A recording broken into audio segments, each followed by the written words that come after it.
Mike, miggity, Mike, check. 1, 2, 1, 2. What is this?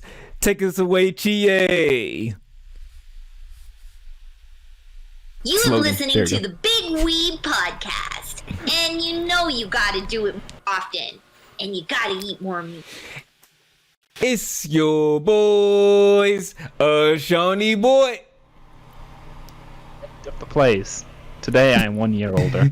Today is a special day because it is Nate's birthday. Woo! I wish I had one of those like spinny things. I forgot what they're called now.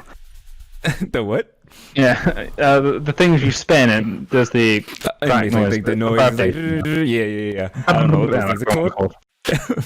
Neither do I. Or I have the. How are you? How do you feel now that you're a year deeper in the grave? Yeah, that's true. But like I'm getting closer. Just I put my toe in for a bit. It's like not for me yet. How's the birthday so far? So far it's been good. I just woke up, opened some presents from people, and then my sister took me out to a dessert place. Nice dessert place that we have here. What did you have? Waffles. Waffles? I got like a brownie waffle with an exotic kind of milkshake. No, not milkshake. Smoothie. That is interesting. Very nice. I never thought of waffles as dessert. Oh yeah, over here it's a dessert thing. But it's like it was more of like an American kind of style dessert place, so they had like the big waffles. Oh, okay. Instead of small waffles for us, because everything's small over fucking here. That's cool. What gifts you got? I got some like night clothes to put on. I got some money. I was supposed to get shoes for my nan, but they were too small, unfortunately. And my sister has my present. Should come tomorrow for my sister. She'll give me it later. And I got some other money from a friend. She's not getting you anything. Shut up. And I also got Persona 4 from you. Hey,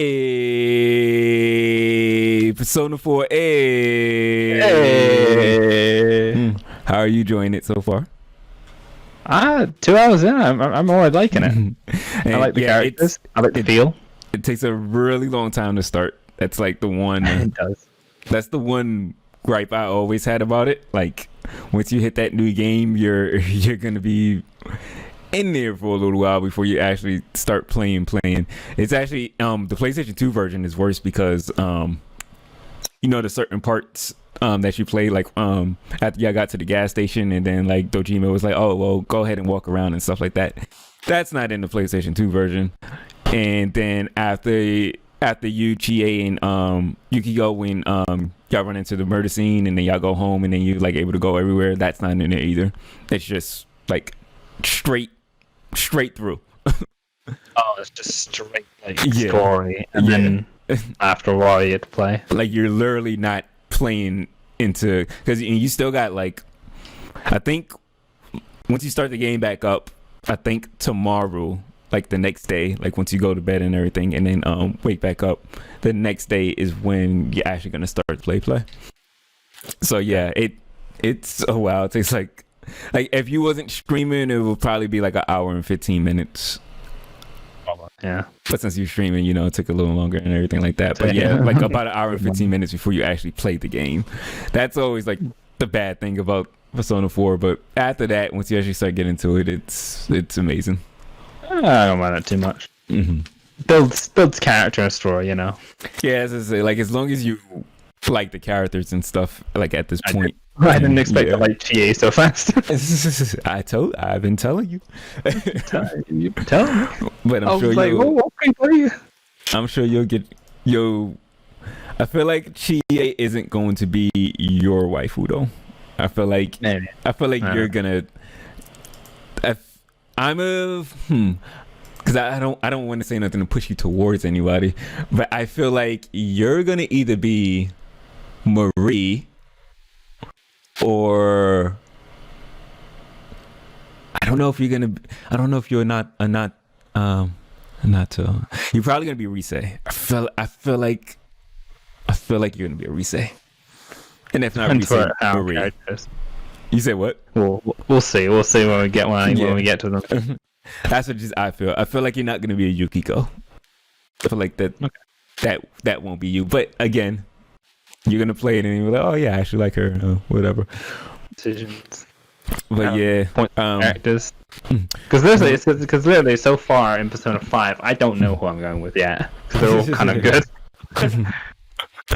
I feel like in 4, like it's something with 4 though. It's something with the 4 characters. It's just like I remember because even when I first played Persona 4, I think I went for everybody, and when I first played Persona 5, I went for everybody too.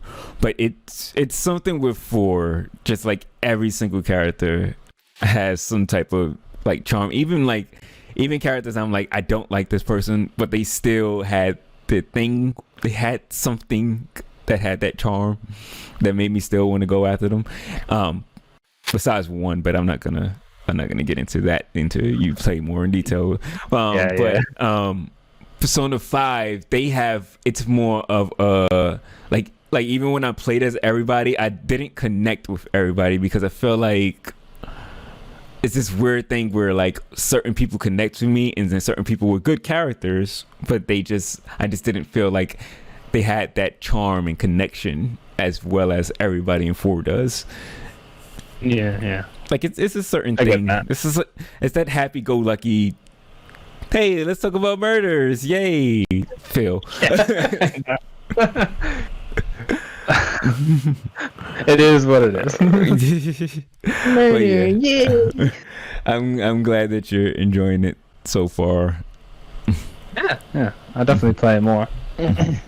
Expect maybe some 2 week play, or 1 week plays, one other one watches, and expects stuff. So I could try if we get some time. If we find a good time and schedule, we could do that.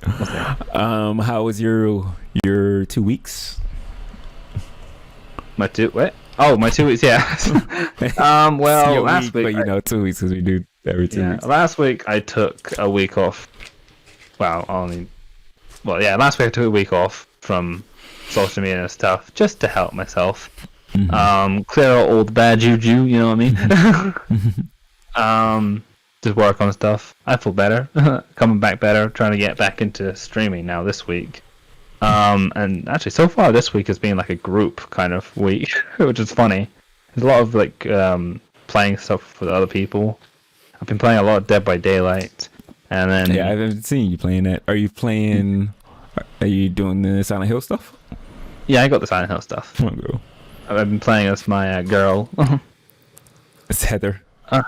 Heather. Cheryl, however you want. Cheryl. Either one, you know. That's it. Yeah. I've been playing a little. My friend got me. Got me, more like forced me. No, just kidding. Got me back into League of Legends. I'm only playing League of Legends with friends though, because I don't feel like playing on my own that much. That's been kind of fun. You gonna play that? Around You gonna play that on that Pokemon Unite? Maybe. We'll see. I'll think about it. Any anime this week? I'm still trying to get through Enride. Just trying to. I haven't been able to get back to watching anime yet, except from like one day. I was like, oh fuck, I'll watch them. It's just that I just want to really get past Enride. I don't want. I've gotten so far that there's no point to drop it at this point. I might as well just like fucking finish it and get on to other stuff. It's all right. It's just like I want more action to take place because there's a lot of talking. That reminds me of another anime I'm going to talk about soon once I get to my weeks.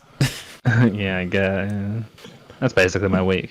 I played some Deceit last night. Well, it's basically last night. Yeah, I went on Steam, and Steam has the whole like trending by your friends, basically like the most recent stuff your friends been playing, and I was like, oh, like you've been playing Deceit, and I was like, oh, like haven't seen that game in a long time. a friend brought it up, and she wanted me to play one time, and we played. It was really fun, so I wanted to play again for around my birthday. We played at like 12 for me, so basically my birthday. Oh, that's cool. But not for them yet. So waited. So we played some Deceit, and then we played some Jackbox, and then I went to sleep like 5 a.m. probably. Oops. Well, like always. I woke up about like 5 hours later, 10ish. And then I did my shit today. That's basically my week. 2 weeks. That's cool. Cool. Mine might be a little longer. Okay. So, like, on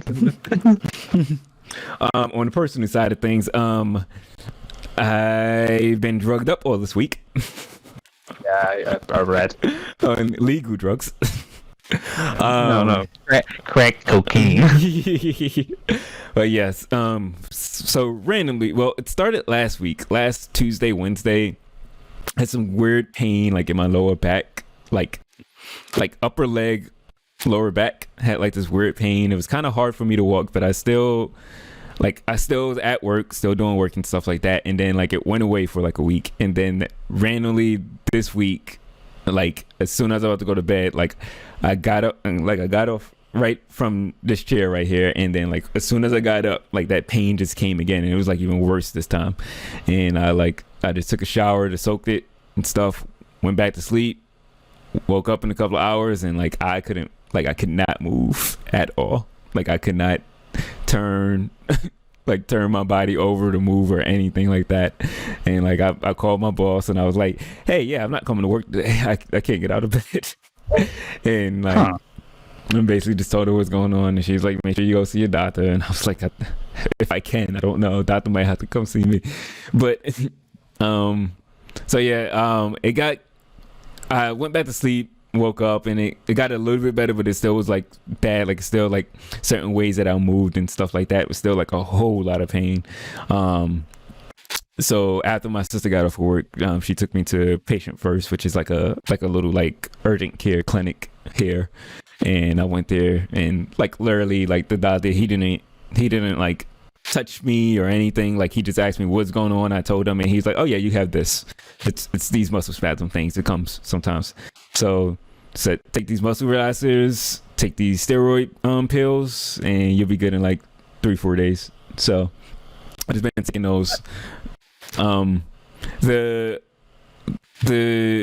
pain wasn't the bad part, really. I mean, it was bad because it hurt. But as long as I like laid in a certain position and stuff, I was fine. But the bad part was those muscle relaxers, because they don't put you to sleep. It has the effect, like you know how your body feels when you're like super tired, and like you're like, you know, you try to lift your arm up or whatever, and like you could barely hold your arm up, and it just drops back down. Like it feels like your body just like falling like to the ground, like Satan is trying to take you down. Like that's what what it feels like. Like it feels like that's what it feels like. Take me down. Like it wasn't like I was like sleepy or tired, but it was just like his body's just like super hard to move, so you had no other choice but to just like lay there, like sugless. Like you had no other choice to just like lay down and go to sleep. And yet I was still trying to stream through it. I streamed 3 times while I was on them. Didn't go well. Best idea, you know. Not the best idea, but it wasn't too bad. It wasn't too horrible, but it just like I was still like, it's funny because like I said, like I still had energy. Like I wasn't sleepy. Like I was still like active in the stream, still talking a lot and stuff like that. But I just know like my body just felt weird, and I was just like, I don't feel like sitting up anymore right now. Like I want to lay down right now. So I can't stream. Loop down in your chair like, yeah, like I could not. Like I think my longest stream like this week was like an hour or something like that. Probably like an hour longer than that. Because I was just like, hey, I gotta go. Like I gotta cut it. Tell me to pop out. Yeah. Besides that though, it's been fine. I've been off work since Wednesday, so had like a little vacation before my little vacation at the end of the month. So, because it's weird. I literally just took off the last week of July, and now I had another vacation because, well, this happened. So, 2 vacations in a month. That's really good. Yeah, gives you some time off work. Yeah, I feel way better than what I usually do. Do you know what caused it? The doctor just said he said it just randomly happens sometimes. He said it just depends on how you sit sometimes, how you lay down, certain things that you do. It just sometimes just happen. It's a common thing. So it could be just sitting like probably sitting where I'm probably gonna assume it was sitting weird in this chair, in this gaming chair, like. I probably wasn't sitting up, like, you know, sometimes I slouch down and stuff like that, and it's probably like just my body's like, yeah, you're old now, stop it, you're old, we don't like this. You're old, you're 30 now, take the fuck down. Sit up straight, be a man. So yeah, it like could have just came from any random thing, but it's much better now. Like I don't even feel it like now. So as soon as I woke up today, I was supposed to work today, but I was like, yeah, I'm not gonna do that. I've been off this whole week, so I'm not gonna work on a Sunday. But yeah, but yeah, but that's my personal life stuff. But outside of that, let's talk about anime first, because there's a lot. The Big Weeb Podcast be without the anime. So, the anime that I've watched this week, first one is I want to get the name right because I keep messing up. A Whisker Away, which is it's an anime about this girl she likes this boy, but she likes this boy and she hates her life. Like she just has like that's all great anime star. Yeah, like she has this like really bad life where she's just like her mom leaves the family, then her dad remarries and she's living with her dad and like the new woman and stuff like that, and she just like she doesn't like it there, but like she's like this very like happy-go-lucky person with this boy that she likes, but the boy, he's like a very like, you know, serious, sad type guy, doesn't really pay her no mind. So like she gets sad one day and then runs into like this cat, like this talking cat, who gives her this mask so she can have the power to turn into a cat. And basically when she turns into this cat, the boy finds her, and the cat reminds him of his dog that died. So he loves this cat, but he doesn't know that the cat is the girl. But the girl knows that like she's turned a cat, and she knows that she's a cat, and she can see and hear everything that's happening, but she can't talk or nothing. She's just a cat. So like so basically her happiness is like she goes on through the day and stuff like that. She's a normal person, and like she tries to get his attention as a person, and he ignores her and stuff. And then like after she leaves school, she like turns into a cat. And then like that's when like, you know, he gives her attention and like shows love for her and stuff like that. And basically it's about like that, and I don't want to go too deep into it and spoil it or nothing like that, but it's a really good movie.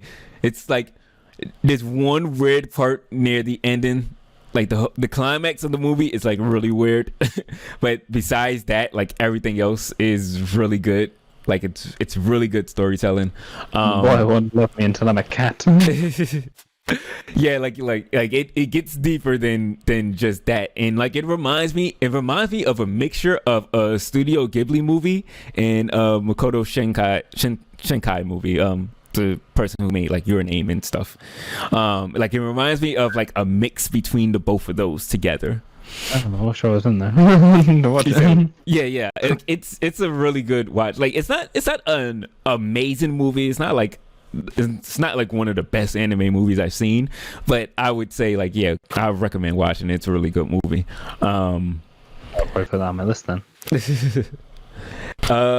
I've also watched the first episode of, I want to say names right because I don't want to say like wrong names of it, but I watched the anime God damn it, The God of High School. First episode came out. Yeah. No, I haven't Okay. yet. I've got it on my list. I want to watch it. What's up, Two Gun? How you doing? Yeah, it's not a lot happening on that first episode, but it's a lot happening on the first episode.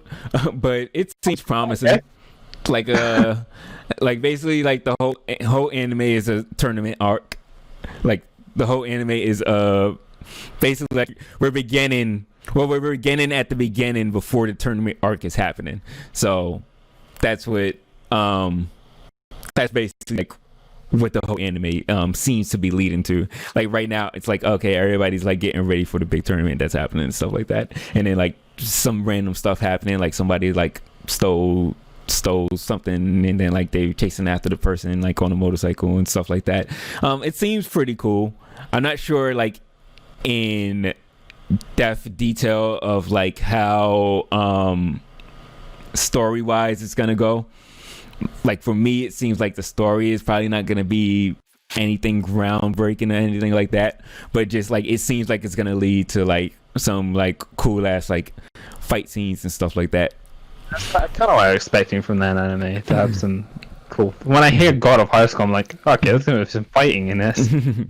Yeah, like it's a fighter. I mean, I feel like this episode that they showed off first didn't have like as much fighting as it probably gonna have like later on, but this looks like it's gonna be like one of those like fun animes. This is probably gonna be like the anime of the season. I feel like I don't think there's anything else that's out that's gonna like topic like this is gonna be the new what was the one that everybody was talking about last? I can't remember, the one with his sisters in his back. Wait, what? His sister in his back? His sister's on his back in his backpack thing. Oh, Demon Slayer. Yeah, Demon Slayer. This is gonna be like the next Demon Slayer one. You know, like that everybody's gonna talk about. I can see that happening. I also I started to watch them both then. What did you say? To watch Demon Slayer though. I need to watch Demon Slayer too. Yeah, I haven't watched it yet either. I also watched one anime that I was kind of like hyped for was Rent a Girlfriend. Oh, yes. Oh no. Because you know I love my slice of life anime, my rom-coms. This anime, I mean, I might have hyped myself up too much for it. It's fine. It's a decent anime. It's nothing special. It's basically about this boy. He's a college boy. I do like that. I do like how like a lot of animes is going into college, like animes growing up on us, because like, you know, we've been so much high school. Now we get in college ones. So much high school. But like this one is did you read the manga for Rent a Girlfriend? No, I never even heard of it until like they announced the anime for it. So like this is my first time even like getting into it. But yeah, it's about this boy. He was dating this girl and then she breaks up with him. And then like he gets like sad and depressed, and then basically like he's like on his either computer or phone or something like that, sees an ad for like this is a real thing in Japan. Japan has like a lot of these, like basically like you can like pay for a girlfriend for a day. You can rent a mom if you want to. Yeah, like you could do. Yeah, you pay for a mom. You can do it for a lot of different things.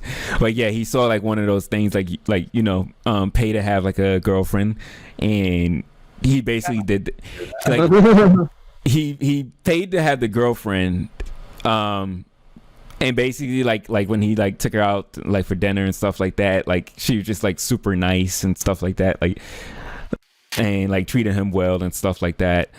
And then after that, like he went home and like he was like reading like the ratings and stuff for it, and like basically like everybody was like saying the same things, like oh yeah, she's so nice, like she's one of the best girlfriends I ever had, blah blah blah, blah.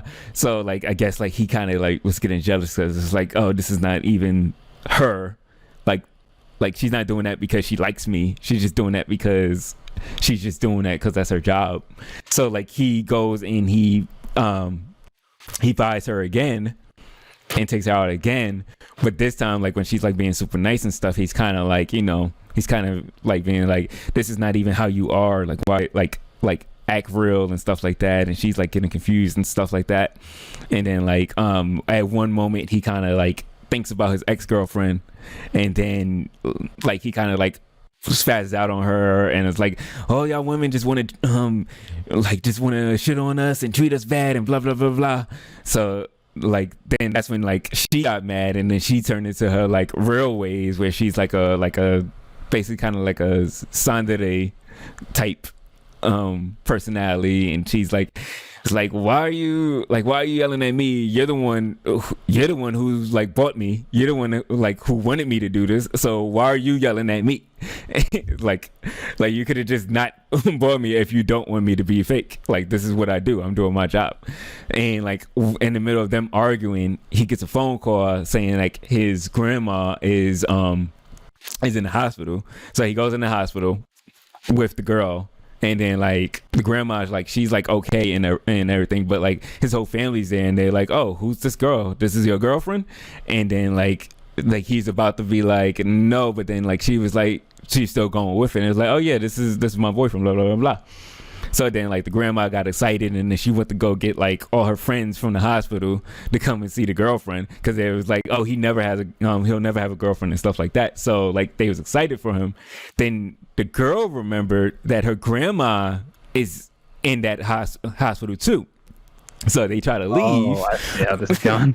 So they're trying to leave, and when they try to leave and hide, like all of the old people was coming back, so they was like trying to hide, and they went into the room across the hall, and they hid under the bed, and of course, you know, anime, they're on top of each other, like he's on top of her, and then like underneath the sheets and stuff like that while they're hiding, and they're like, oh my god, this is a weird situation, blah blah blah blah. He starts like getting hard and horny and stuff like that. And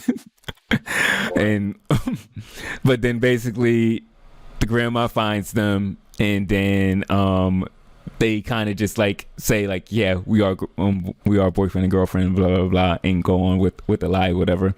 And then at the end of everything, he goes to school and he's talking with his friends, and then like he turns around, and then like the girl, she's there, and she goes to his school too. And that's how that first episode ends. So yeah, I can't buy you anymore. Basically. So yeah, it's pretty cool. The first episode was fine, but like I said, like I just overhyped it. Like I thought it was gonna be something like super different, super crazy, but it was a lot of cliches in there. But it's still entertaining. I'm still gonna keep watching it for a while. I'm sure I'll probably get to the 12th episode. I've also watched, I don't know how to say her name, Yuzaki-chan Wants to Hang Out. Have you seen this before? I don't think I've heard that one.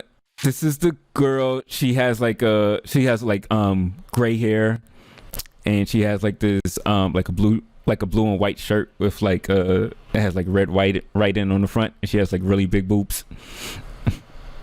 I feel like you've probably seen the character before and probably didn't know where she was from. But I probably haven't heard the anime name. Yeah, the anime just came out because it's been a manga for so long, and the anime just came out. But like I said, you've probably seen that character.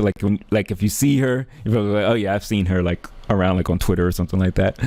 But yeah, the anime just came out. Again, this is another college one, so I'm liking that. And it's just about like this guy, he goes to college or whatever, and then he knew this girl from the past, but like she's like just very like high energetic girl, and basically you said what was the anime called? Yuzaki, Uzaki, Yuzaki-chan Wants to Hang Out is the American name of it. Chan. That's not. Oh. Chan. You got it. Yeah. Hopefully that's how. It's no man. But yeah, basically. Yeah, I think. Yeah, that's to say, like you've probably seen like the character, at least. But yeah, it's about the guy. He just wants to have she wants to have like an exciting like college life, like doing things, and basically like a year goes. The U is pronounced like ooh, like you without the U. Oh, so Uzaki. Okay, Uzaki. So yeah, it's about basically like she wants to have like an exciting like college life or whatever. And like him and the, her and the guy are friends and stuff, and basically like throughout like a whole like their whole first year of college, he kind of like just does nothing. Like he just always like sleeping, playing games, and doing nothing for a whole year. So then the second year comes around, and then she's like no, we're gonna do stuff we're gonna do stuff together, we're gonna have fun and go out and always be active and stuff. And he just constantly wants to like, you know, chill, relax, and just like not want to do stuff. But like basically like, she's just like the very hyperactive personality type that just like forcing him to do stuff, and like, you know, he's just getting mad. So very cliche, but but it's still very entertaining, and I actually enjoyed that more than I was enjoying Rent a Girlfriend, which I thought it was going to be the opposite. Teacher Sugoi desu. What'd you say? Oh no, Sugoi dekai. Sorry. What, the t-shirt? The t-shirt. The red text on the t-shirt. And she just like one image of her with like fucking Switch, the Switch controller, and the guy taking a picture of her boobs. Wow. Yeah, it's one of like it's not too like etchy or anything like that. Besides just her having big boobs, for the sake of just having big boobs. Big boob. Like I mean, she's basically like a little lolly girl. Like she's like really small and tiny, just with big boobs. But yeah, it's just one of those things that's just like ha ha ha. It's funny, entertaining type stuff. So I did enjoy it though. Other animes that I've watched, I've keep watching Two Autos. So still watching Rogun and the other one I don't like as much, Index. I'm still trying to get to episode 6 on Index so I can get back into Rogun. The whole, you know how I'm watching it in chronological order. It is hard to get through Index after you watch Rogun. Like Rogun is just, for me, it is top one of like my top 5 animes of all time. And then once you go from a top 5 to like a top 200, and you're trying to watch it like side by side, it's kind of hard. Like Index isn't bad, it's just like very different in terms of things, and like different in negative ways, but it's not bad though. But yeah, I'm still trying to get through that. And for my last anime part, I've watched some more of Sword Art Online 3. That's a good anime. Oh, okay. Especially once you get past the sword art parts of it. Put the Sword Art parts in it to be like, yeah, it's still online still. You remember this? Yeah, move on. and it's not too heavy, like, because like last podcast I was talking about the first episode, where everything happens and stuff like that, and then like at the end when Kirito he gets poisoned by the guy, he basically wakes up back into the world, the other game world that he was playing by himself without everybody else, and he's in that world, but everybody doesn't know that they're in a game. Like the characters in it, like they're not like game characters, and like the people he was with, like his friend like Yuigo and everything, like they don't know that they're part of a game. Like he thinks like that's the real world and everything. So interesting. But Kirito, he like, cause he's in it, he's like this is a game and stuff like that. Like he's like, how do I log out and stuff? And like Yurigo is like, he's like, I don't know what that means, log out, like what is that? But like they still have like the game stuff, like they still like can bring up the menus and stuff, and they can, and like he'll still like do certain like he'd be like use code this, like he'll say that, and then for like something to happen, and Kirito is like, you just set the code, like you just said one of the game codes, and then he's like yeah, it's just a magic spell that we know how to use, and he's like oh, you think I know magic, like what? So basically like So basically he wakes up after like, basically he wakes up in the future from like the first episode, what happened when like they was younger, and then Alice gets taken away because she went over to the dark area. The dark side. So he wakes up and Alice is already gone, and Yuriko, he's just basically like he has this job, like everybody in like that world has a job that they have to do, and his job is to basically chop trees, and for him to be able to pass his job, he needs to like chop down this tree that they call like a demon tree, which basically it's like very hard to chop down. And they basically said like for decades, like nobody's been able to like chop it down, and like it goes from like generation to generation. So basically, of course, he's Kirito, and he's like, oh well, you shouldn't do that, so we got to figure out how to do this faster, blah blah blah blah blah. So skipping ahead and everything, basically they get stronger. They go and fight some goblins because Alice's sister like runs away, and they go and save her, but like she gets captured by some goblins. So they go and Yuriko, he almost dies trying to save her, and then like she ends up healing him, and then after that they get stronger, and Yuriko, he knows how to use a sword now, so then he chops down the tree with a sword, and then he said that he wants his job to be a swordsman now, so now he turns into a swordsman. Then they go away, go to this school thing, and basically that's where I stopped. So odd direction to take Sword Online after like the 2 seasons. Yeah, like it's weird because like I'm actually enjoying this way more than the actual like the other 2 Sword Arts. Like to give it some thought. It did take a while for the season 3 to come out. Yeah, I mean, cause like it was like season 1 and 2, and then it was a while before like the movie came out, and then season 3 got announced.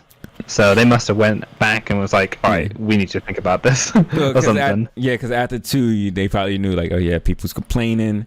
Then the Gun Gale alternative came out, and people actually liked that, and they was like, yeah, we like that none of the characters are in it.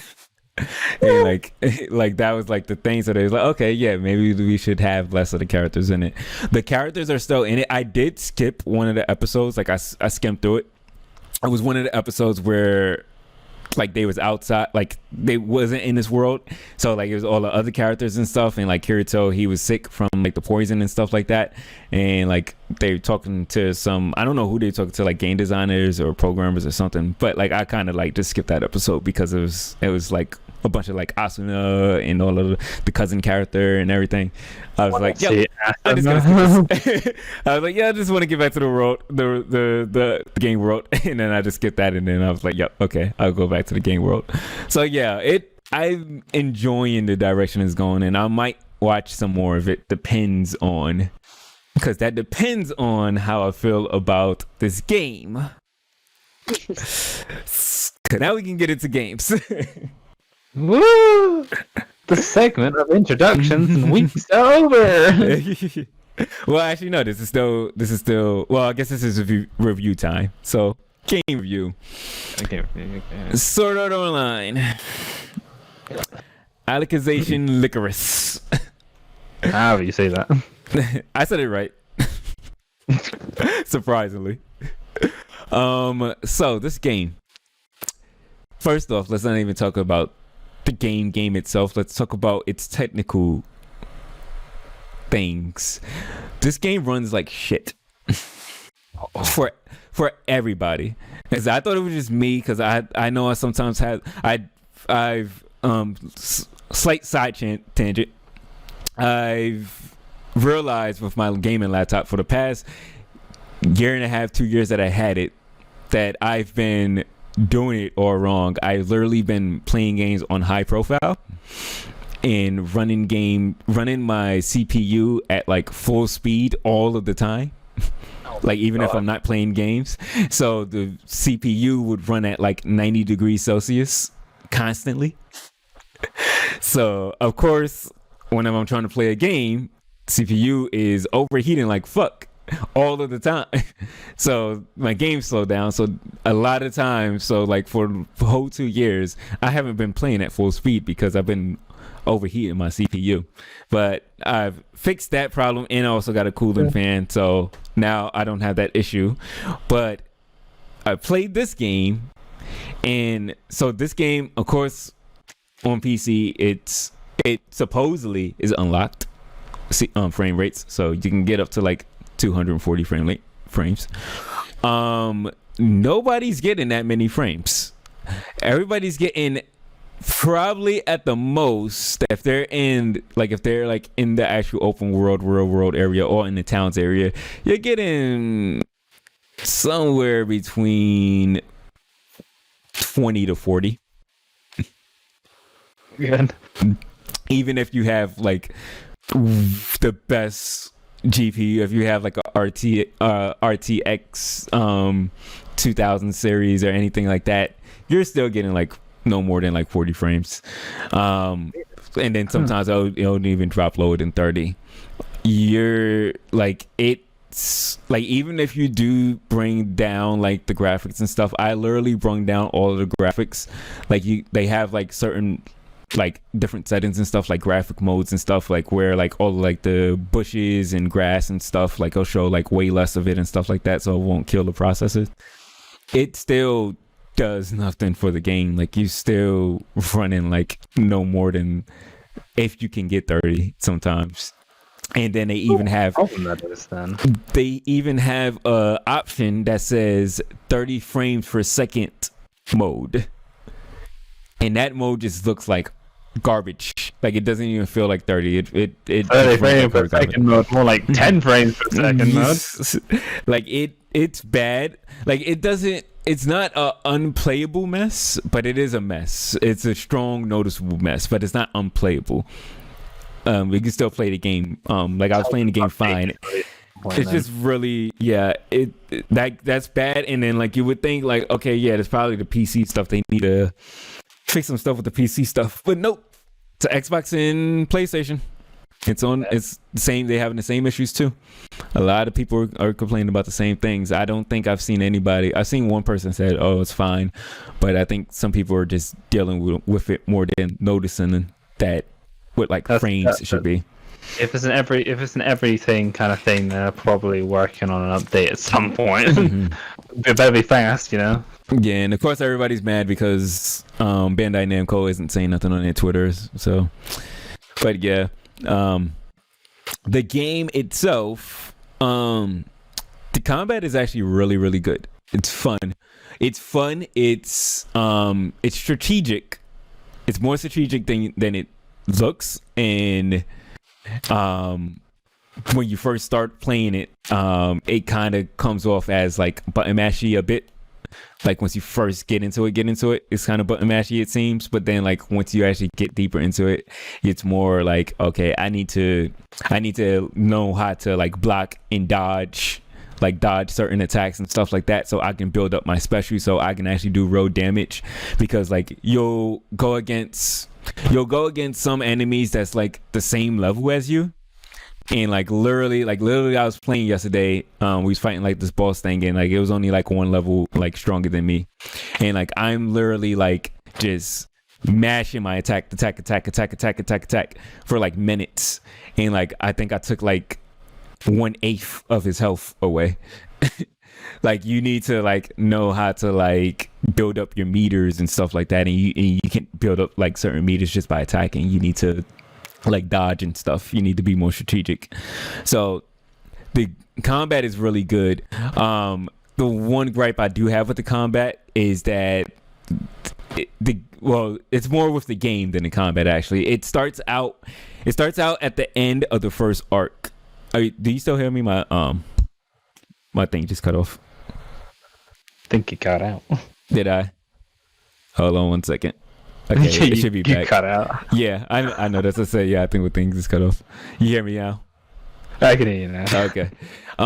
Yeah. So the game starts at the end of the first arc in Sword Art 3. Like it just like brings you into, it does like an immediate res where it starts from the end or starts from the middle of something. But so you're fighting the last boss first. It's your very first battle, like as soon as you hit new game. But that was a good thing. Doesn't teach you the combat. It tells you the buttons, like it says, this is block, this is strong attack, this is jump attack, this does this. And then you have to fight the boss. And when you're fighting the boss, you're kind of like, oh, they're kind of whooping my ass. I don't think I'm supposed to beat this. And then your health can go to 0. Because like my health went to 0. And then like it does like a cooldown period where like it cools down for a bit. And then it auto heals, and then I get my health back. And it's like, oh, I'm supposed to fight this boss. And then like you're again, like I said, you're mashing X and stuff like that because you don't know the buttons, you don't know what you're supposed to do for real. So you're mashing the stuff, and like barely any health is getting taken away. So fighting this boss literally takes a long time because like you're fighting it like you're supposed to know the systems of the game, but you literally just hit new game. You don't know what's going on. So like that was weird. Like that should have been the time to, teach you the game. That should have been tutorial wise, Yeah, like it wasn't a tutorial. It was literally, these are the buttons, go. So here's the button, defeat the boss. Yeah, and that's why I was so confused. I was like, oh, maybe you're supposed to lose because it looks like there's no way I'm going to beat this person. And then like I auto heal and keep going. I'm like, oh, I guess I'm supposed to beat him. Like what? So yeah, you're supposed to beat the boss. It doesn't tutorial. It doesn't give you tutorial. Then it gives you tutorial literally hours into the game because the game, one thing I do like is that the game is following the anime, so you really don't need to watch the anime per se. It is adding like a whole bunch of like extra stuff in it. But cool thing is it's adding like a lot of like different lore stuff like the anime didn't have. Like it's like talks about like one time Kirito is like, oh, they don't have technology here. I wonder how they tell time and stuff. And then like the bells ring and stuff. And then he's like, oh, I see they tell time by the bells and stuff like that. And like they went into detail about like how they tell times by like how the bells ring and stuff. And like I guess that goes with the game. It being a game, so they have more kind of freedom to add shit. Because like it's certain things like they had those bells in the anime, but like it wasn't a conversation at all. Like they just like like anime sometimes jump cuts to like certain like things and it show like a bell ringing or whatever. They have the time to fill, so they need to so they made like going. More filling stuff. So basically, this is like because they added the girl with the red hair because like she's not part of the anime at all. So they kind of add because after in the anime, after like Yurigo cuts the tree down and everything, Hime and Kirito they go on an adventure so they can find Alice. So once they leave the town, the anime it jump cuts 2 years into the future, and after that like that's when they're in like the academy and stuff like that and all that stuff. But in here, as soon as they leave the town, they walk a little further and then they meet the girl with the red hair and then they go through stuff with her and everything. And like it's like one little like side quest, but it's not a side quest, it's a main quest. But like some guy gave his daughter a present and some random video game quest. But after that you get to the town and then the girl leaves and then it time skips to the 2 years, and then when they're in school they meet up with the girl again and she's in the same school because she's trying to be a swordsman too. Most of the game so far, and I'm hours into the game, I can't give you a real time, I don't know, but I'm hours into the game. I'm literally still in chapter 1. This game, how many chapters are there? I have no idea. And even this, I'm still in chapter 1. This game's dialogue drags on to the point where I am literally, I'm not like hitting X to skip stuff, like how like in VNs you can skip stuff, hitting X. I'm literally pressing start. It's like, do you want to skip the scene? Yes. Another scene. Press start. You wanted anime, we'll get you anime. Skip.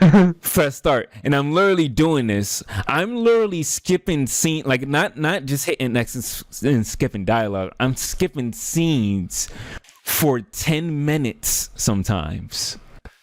That's how much. That must be like 2 hours worth or something of fucking dialogue. Yeah, there's hours worth of dialogue sometimes. And what makes it worse is not it like there's combat in between, but what makes it worse is that in this point of the game, you're not really just thrown into the open world. So in this point of the game, you have your dialogue. Then they're like, okay, we got to do this quest or whatever. So now you're in like the school area, like it's like a school/market area, which is like this small little area. And then you go and then you can ride off into go into the open world. Goes into this loading. Another technical thing. These loading times are atrocious. These are probably worse than Sonic 06 loading times. And I literally thought when it first happened, because when it first happened is when like we first went into the open world. So I was like, okay, this must be like it's loading like a Grand Theft Auto, like, you know, like open world. Like once it loads the open world, it's not gonna load anything else ever again. That's a lie. Anytime you go into any new section, it will load again, and it loads for minutes on a SSD. I literally have the game on my SSD, not my external. I have it on my like internal SSD. It takes minutes to load still. I don't know why. But how do you even manage that? But it's so much.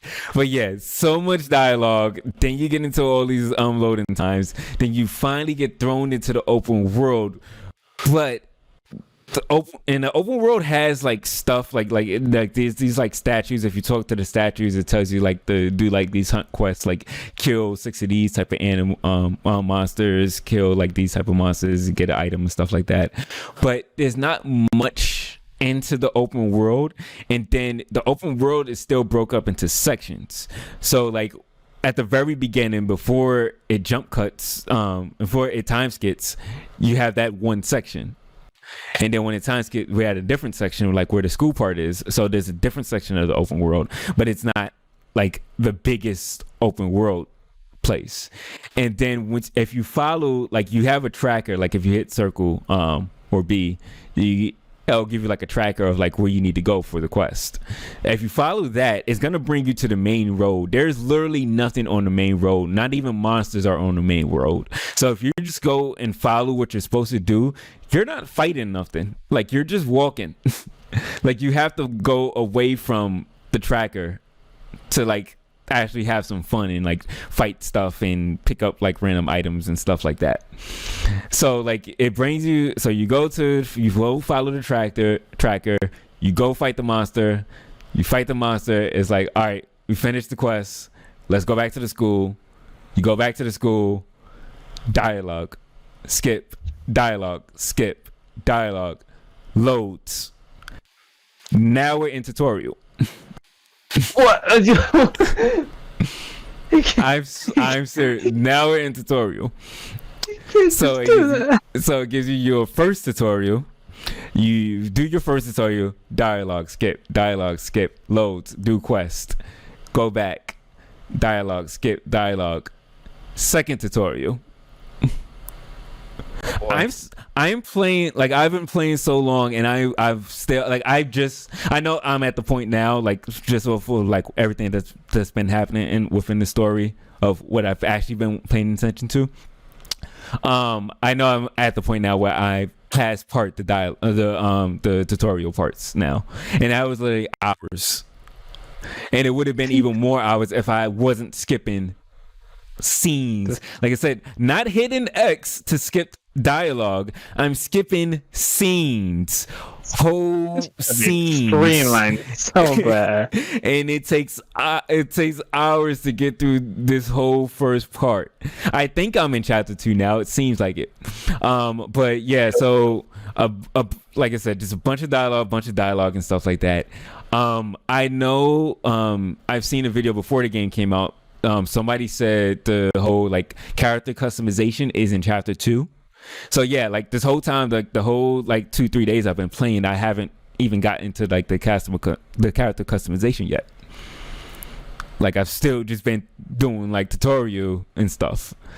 It's crazy. And like I want to pay attention to the dialogue, but it's too much to the point. It's a lot of it is just random, just talking, just like hey, what do we got to do next? Oh yeah, we got this class to do.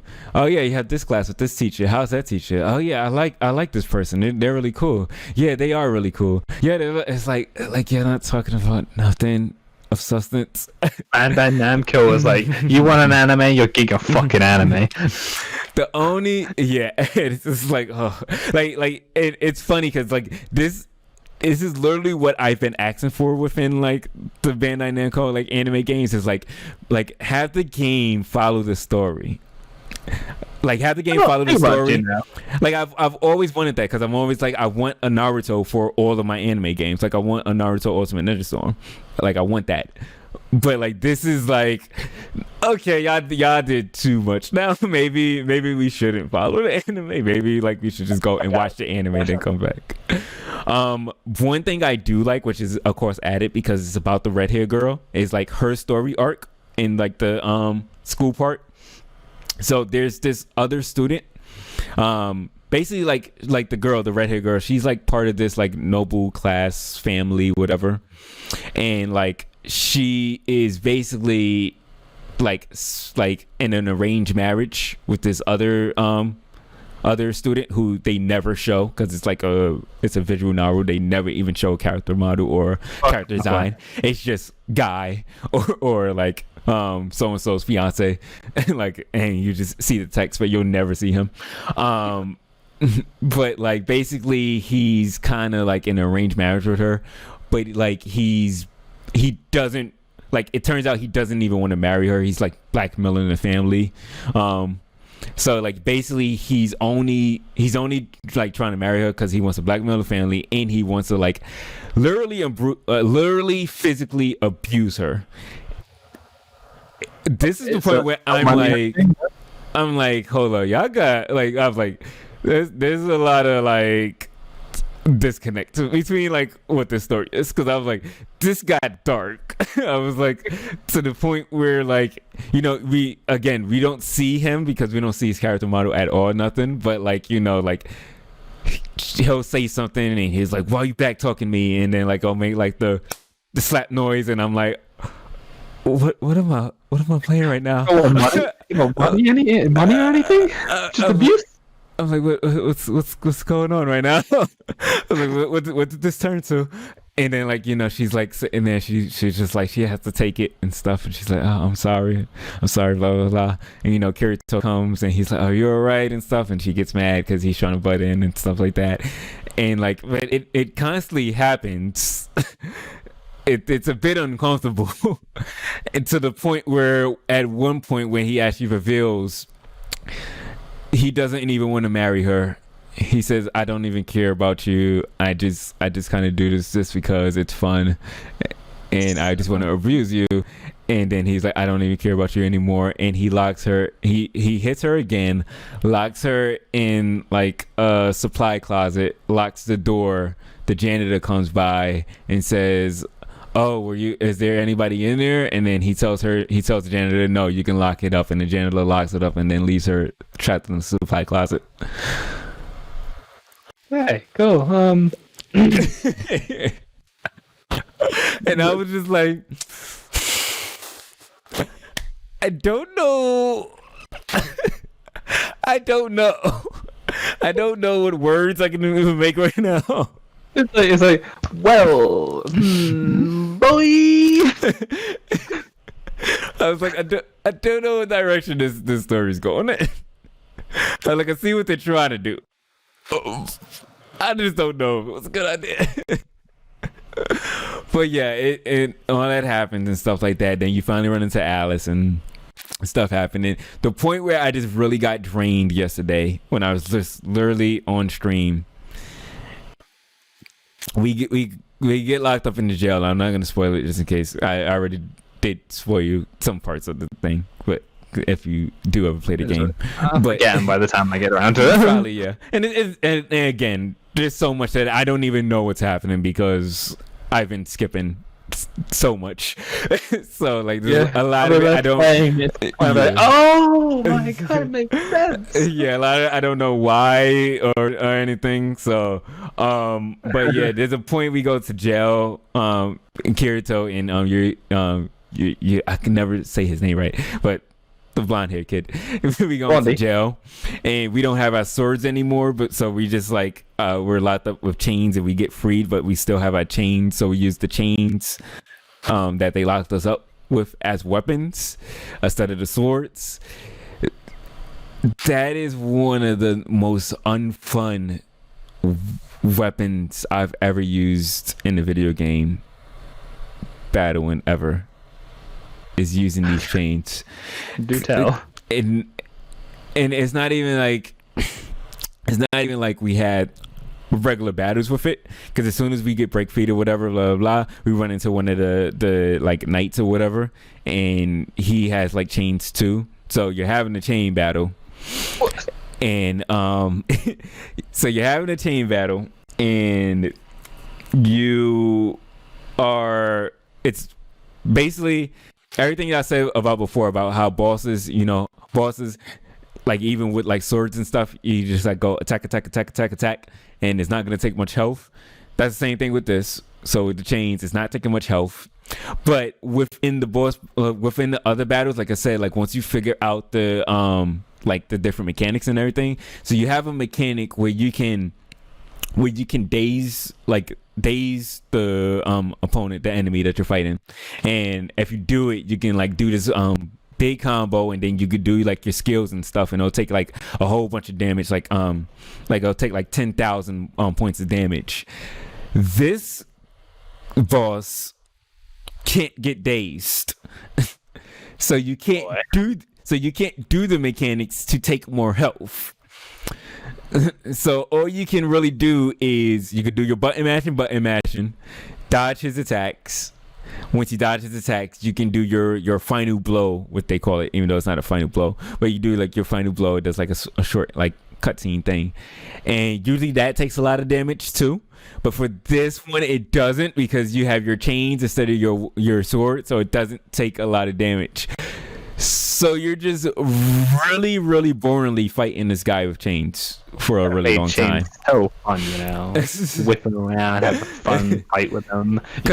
Grapple enemies from afar, tug them towards you and do shit with them, Yeah, like it should have been more, but it was just like, and you like the chains have that mechanic where it has a move where you can like you can attack and go towards the enemy, but it doesn't really do nothing in this fight. So you're just boringly fighting this guy for a really long time, and then you finally leave. Then there's more dialogue, skipping dialogues. Then I'm fighting another fight against another boss. He has a bow and arrow, which is cool. And that's one of my favorite weapons in video games is bow and arrows. So I want to use a bow and arrow. So hopefully after you fight him, you get one. But right now I'm fighting him with swords. And again, he's just another boss fight that doesn't have a stagger thing. And it's just like, this is kind of tedious. There's gotta be something missing here. Something like some secret shit we're missing. It feels like because what it feels like is because even like I'm for where I'm at, I'm well, because there's like a skill grid, like a spirit grid like type thing, like like how Final Fantasy X spirit grid, like it has like that. So you can like upgrade skills and stuff like that.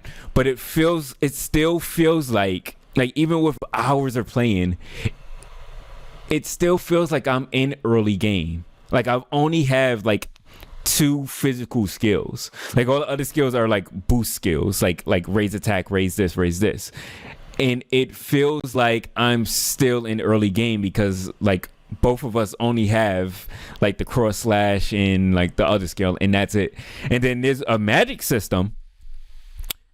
First of all, and they explain the magic system, but again, they don't explain the magic system in battle. They explain the magic system in dialogue. Oh boy. So Okay. there's certain parts in dialogue, like even if you skip, it still goes to it, where it's like, what's the game that we just played, Sakura Wars, where it has like the lip system, but this is not a lip system. This is just the like you can move it left to say this thing, move it right to say this thing, move it up to say this thing. So like there's always like a lot of times they have like that dialogue thing. So when they was introducing the magic system, they basically had like this big dialogue tree with like 7 different options to choose from to teach you what each one of these things do, to listen to dialogue about it. And I'm just like, fuck that, I'm not sitting through this. So I skipped it all, and I go into the battle, and it's like, now you can use your magic skills. So I literally hit the button. There's like 8 different skills just laid out. And I'm like, I have no idea what none of these do. Some of them are attacks, so it's like some of them are fire, like fire is attack, ice is attack, water is attack.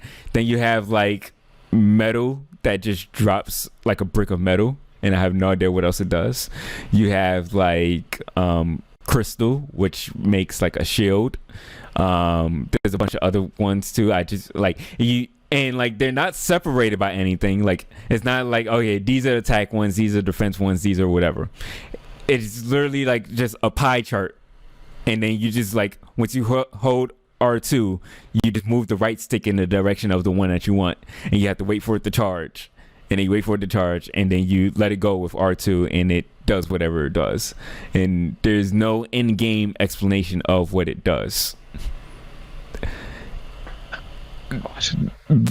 The structure of the game is just horrible. This needs to be streamlined, my dude. Like that, like if it would like I'm still gonna play it because I still want to see where it goes. And like I said, combat is enjoyable. Yeah, like combat is enjoyable, and I can see it getting better. I can see it once you actually learn more skills and do more stuff, it'll get better. But for right now, like the way to start this out is such a weak way. It is the worst way to start out a video game. They really had to do much better with that. Like an anime starting off. It's kind of weak at the beginning, but then it gets better. And like at this point, because like when I first started playing the game, I was like, cool, it's following the anime beat from beat and adding more. And I was about to like do the thing where I'd recommend people who don't want to watch Naruto and stuff just play Ultimate Ninja Storm. I was about to recommend like people who don't want to watch season 3 just play this game. I don't know if I can do that. I don't know if I can do that because you will just be bored out of your mind. You want a lot of story, a lot of dialogue, and a lot of talking, then this is the game for you. Yeah, like you have to really want to play. Like you have to really be like, I want to play a visual novel. Like, because that's what you're getting. Like you're getting super visual novel. Like, and I don't have issues with visual novels, but it's like when I want to play a visual novel, I want to play a visual novel. This is a action RPG game. Like that's what I want. Like even if you give me visual novel style like dialogue and stuff like that, that's cool. But don't give me a visual novel game. And oh yeah, here's some fighting with it too. Like that's what this is. This is a visual novel with some fighting in it, in between your visual novels. More so than being an action game with a visual novel style.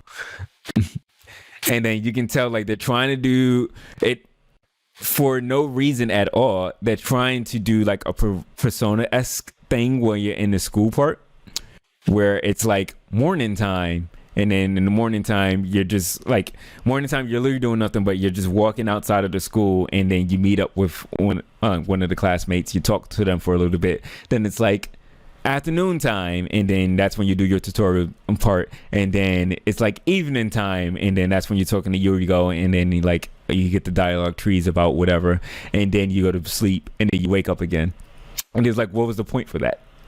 So I didn't do much except from A to B. like that's what, like when it was happening, I was like, why is it acting like Persona, but it has no meaning to it? Like it seemed like it just wanted to act like Persona just because they know that's what people like nowadays, just to do it. But it it had no meaning. It wasn't like, okay, it's afternoon time, so now you can hang out with this person during this time, this person on this day or whatever. It had no meaning. It's better. With just more dialogue and dialogue I and can dialogue. increase this person and then get more in this person if I do this person, but no. I just walk from A to B. Yeah, like it makes zero sense. Like I don't. Alright, we're gonna let you take control of the character. Just walk from here to here, just for you to have some gameplay. Because there's more dialogue coming up, boy. Like it's so many things where it's like you could have just not do this, and this game would be better. Don't do this. Don't do this. Don't do this. This game, like even like the whole performance thing, the whole thing of the frame rate running bad. Like I can live with it. Like of course I'm nitpicky about it. Of course a lot of other people are super nitpicky about it. Like some people are like, I can't even play the game. Blah blah blah. It's like it's not unplayable. You can still play it. It's just like kind of bothersome. It's like super noticeable. But like I can deal with that. The loading times. They're super atrocious, super horrible. I can deal with that. But the structure of the game is just the biggest like breaking point with all of the way the dialogue is, with how the tutorial is set up in the middle of like random parts of dialogue rather than just being at the beginning of the game. Just if it was restructured in a better way, this can be an amazing game. That's all they had to do, which is structure this correctly. Reminds me of another game's structure was bad. What? It begins with L. And ends with 2. Oh. I don't think I played that. Huh? What game was it? Well, not all of it. What game was it? It begins with last, ends with us 2. Oh, he said, I thought you said something else. Oh, yeah. I mean, I can't speak on that because I only played the part that I wanted to play, and the part that I wanted to play was structured fine. I just know after that part, it's not structured fine. It's I'm just like, yeah, the game ends here for me. It's fine. Anyway. But yeah, that's my review on Sword Art Online Alicization Licorice. I'm going to play it more. Hopefully issues with frame rate and shit gets fixed. I don't know about the whole dialogue shit, but you know. Yeah, like that's something that can't get fixed. That's just part of the game. Again, like this is a visual novel with some gameplay added into it so far. Hopefully now that what it seems like I'm out of chapter 1 because I'm not in the school anymore. And like we have like our like we don't have like the school uniform attire on anymore. We have like our normal clothes on and like our normal like battle clothes on and stuff. 1 through 2 is just like exposition. Yeah, just like now. Yeah, that's it. Like now that I'm at what it seems like I'm at chapter 2.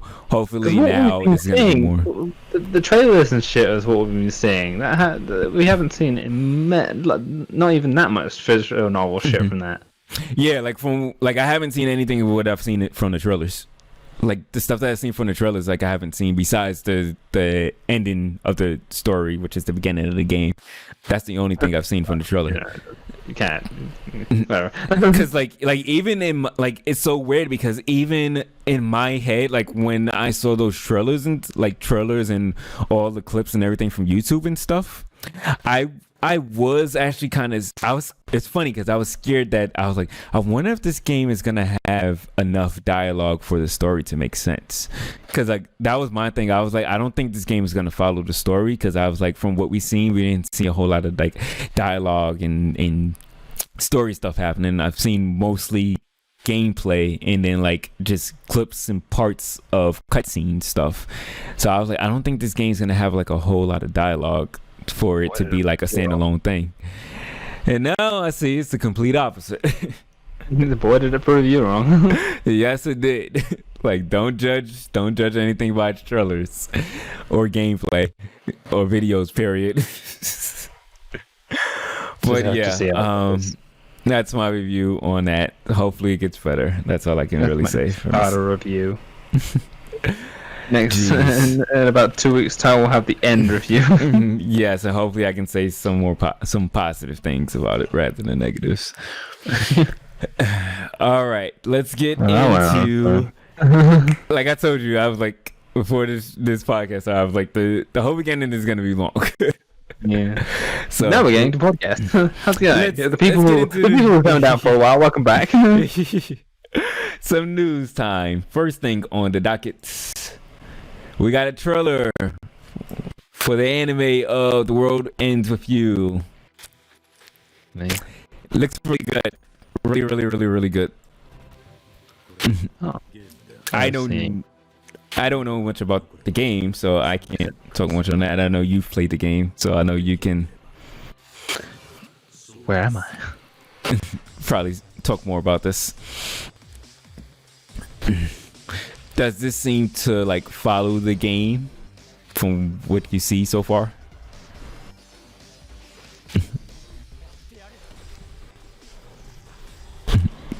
Has moments from it. I can't. I played the game a long time ago, so I try to remember.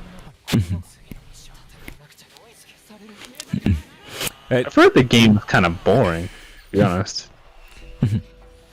That's why, like, I've always heard mixed things about it. The biggest thing I always heard is like the best version, the only good version to play is the 3DS version.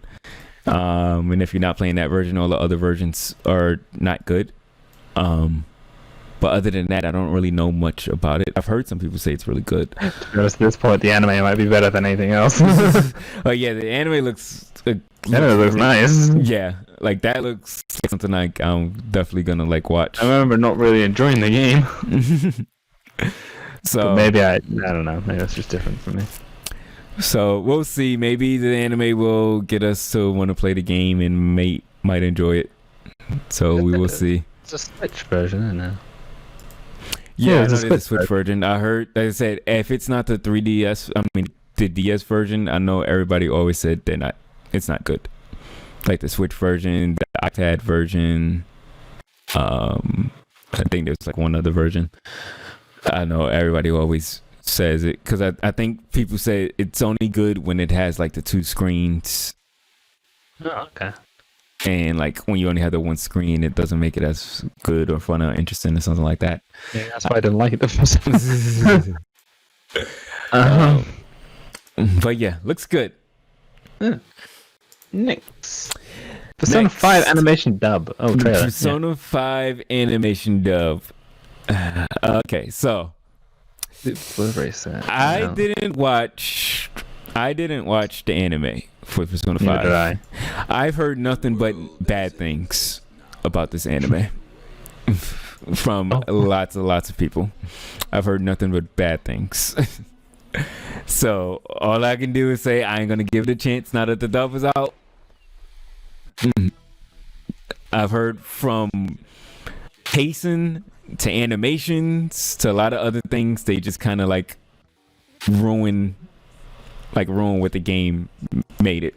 I'm a person that I love the Persona 4 anime and I love the Persona 3 anime movies. So I'm going in with that. Maybe I'm going in with too high of expectations. Because maybe I think it's gonna be fine because I already know what to expect from the anime, from coming from the game going into the anime, and knowing things are gonna be abridged and cut down, of course, because it's an anime and we can't do an 100-hour video game into a 24-episode anime without cutting things out and stuff. So I hope that's the case. Where it's just people just don't know what to expect from it. Some things out from an but I feel like stuff. I feel like I might be wrong because I think a lot because I've talked to people who enjoy the Persona 4 and 3 animes and said that this anime is trash. So one thing that is truly trash is that the anime with the dub is coming out in September 29th, the full Blu-ray set, which will cost you about $300. What? $300. 300. Is there like a digit you got off wrong, right? $298.98 USD. You sure not adding a zero on there? And the bonus content comes with cards, illustration cards with like pictures on it from the anime. That's what you get. So you get that, and then you get your Blu-rays for $300. I haven't watched the Persona 4 or Persona 3 shit or Persona 5 stuff. I haven't watched any of the animation, so I'm coming into this in fresh mind. Fresh mind. Yeah. Like I said, the usually the Persona adaptations animes are really good. They said 4. I love 4 a lot just because 4. What 4 does that makes me love it a lot is it gives the main character. Because, you know, of course, in none of these games the main character has character because it's you. No. But in 4, so basically what 4 does is, what 4 does is anything that is option 3, anything that is option, this is the stupidest comment to say, let's say it for the laughs, is the option that they go with in the anime. Okay. And so like Nice. he is very like he's still very just like deadpan straight face, but then would just say like the most randomest shit, and like everybody will just look at him like what? What did you just say? Whatever. We gotta go save this person. like it's like that one option that you choose for the last is like they always choose that one, and that's why I love 4. Playing the shindig right now. And then 3 just does his character like he Minato. He's just very, you know, emo boy. Like I don't really care too much. Like in like all situations, he's just like, yeah, whatever, like kind of character, and it fits him, and it does it like it does the job well. Like it's not like, oh yeah, he's too whatever to the point where like he doesn't have any character. Like he has that character like dead on. So yeah, I'm not sure how they gonna do Ren in this. His name's Ren, right? Yeah, Ren. Ren's a weird character for me because I don't know how he would act exactly. I feel like he's a mix between 3 and 4, and that's actually a problem. Yeah, exactly. How do you do that? Because like his just outside, like, you know, being in school or whatever, he's just like the laid back whatever type guy, and then when he's Joker, but he can joke sometimes. And I feel like he's not really even a jokester type person. To make him into a joker. Like I feel like he doesn't have as many options to be a joker. I mean, of course he does, just because they add that in. But I feel like he doesn't even like I feel like that's not his character schnick, because he's so what's the word? Like he's so pushed away by everything just for like everything he's done. He's like labeled as a criminal. And like him as the Joker would be more like more courageful and more jokey, you know. Yeah, he's more like outgoing and stuff as a Joker and stuff like that. And it's just like this weird dynamic of like different personality traits into one character that doesn't have a personality. I'm curious to say that. So yeah, I do want to see how that goes. And just everything else, I want to watch it, and I'm a type of person, I do want to see what people saw that they didn't like it for. Dork. Let's just say that. Joker's basically Ren's is basically a dork. Yeah, that's true. But that's English dub is coming out September 29th. Get it for $300. No, thank you. I'll just watch it off one of my sites.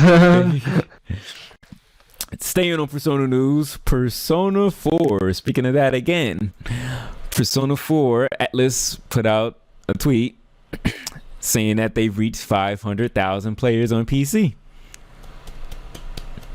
Congrats. Hopefully they say that and be like, maybe we should put more shit on there. That is I think that it shows people that they still like the old games and they still want to play the old games. I think that's more than what Persona 4 Golden sold. Period. Maybe they should be expanding out to PC more. like Smarties. I feel like that's probably even more than what Gold and Original sold. I can't remember though. I gotta. You see, if I type it in now, I'm just gonna keep talking about the PC version. I'm gonna have to go and look that up and see. Seeing this, that'd be like, oh, maybe we should expand more to PC. Yeah, now. I feel like that's gonna make them go like, yeah, we might need to go on PC. I feel like Atlas is now going in a good direction of not just staying on like one console, the PlayStation, just expanding more out because they've got the Switch stuff now out, and now they've expanded this Persona to the PC, and now they're seeing how that goes, and now that that's got a good reception, I'm hoping they'll be like, oh, okay, this might be a good play. Yeah, and that's the thing of like hopefully now going forward it's going to be a norm of like, all right, let's put this on PlayStation, like let's put this on PlayStation 5 and PC. And, yeah, like hopefully it's now norm for Atlas to put shit on PC now. Yeah, and now that we've seen this, it'd be like, oh, okay. And what they might want to do is probably outsource for the PC, they won't have one, because it takes them a long time to make games anyway, and two, for them to not run into those same technical issues that they had when this first came out. So hopefully they would like actually get like either outsource or actually get a whole new division and be like, this is our PC division, and this is the division that actually makes the PC part of the games and PC ports for everything. Yeah, like this is why I was around and telling everybody, like, buy this game, like just go and buy this game. If you had the game already, just go ahead and buy it again. If you want more Atlas, this is the definitive edition. So if you want to buy it for purpose, this is the best way to play Golden, even if you have it. So buy this version, but then it also helps support them so they can actually see that people are buying stuff on PC, so they can bring more stuff on PC. Bring more stuff to that. It's doing good. And I wonder what direction. We already know future-wise direction. We already know that this most likely is going to push for like a Persona 6 and the side games and stuff to be on PC. But I wonder, going back, what direction is this going to go in? Might see 5 on PC. Might see 3 on PC. And then again, this is that other conversation we have. Which version of 3 are we going to have? And then like, is Atlas finally gonna realize that 1 and 2 exist? That 1 and 2 are actual games, and Persona didn't start at Persona 3. I feel like since 5 was popular, they'll probably put 5 on here. Yeah, I can see them. Like, I would want them to go to 3 next, just to do the old stuff, just to get people back. Like for more 5, but the most popular, because they'll know. They'll probably know that if they put 5 on PC, people will fucking swarm to that. Yeah, and I actually see them putting 5 on PC before giving us part 2 or S Strikers, whatever it's called. Scramble Strikers, Spanish Strikers, yeah. Yeah, like I see them putting 5 on PC before that comes out, so people can go and buy that one, because you have the PC players go buy that again, because you got Royal and you got you have Royal coming out, and you got the PC one coming out, and then once you got those, you got everybody excited about Persona 5 again. We played through it again. Oh, here's the sequel again. Now you can play this. So now you can do that, and now everybody's gonna run and buy that. Like, oh, we need to switch now. And then well, that's on PlayStation. What? That's on PlayStation. Oh, it's on PlayStation too. Okay. Yeah, it's on PlayStation and Switch. Okay. I know, and I think it didn't sell well on Switch though in Japan, which makes 100% sense, because the original game wasn't on Switch. So if it's a Switch player who doesn't have a PlayStation, they never played 5, so why would they play the sequel? Yeah, Exactly.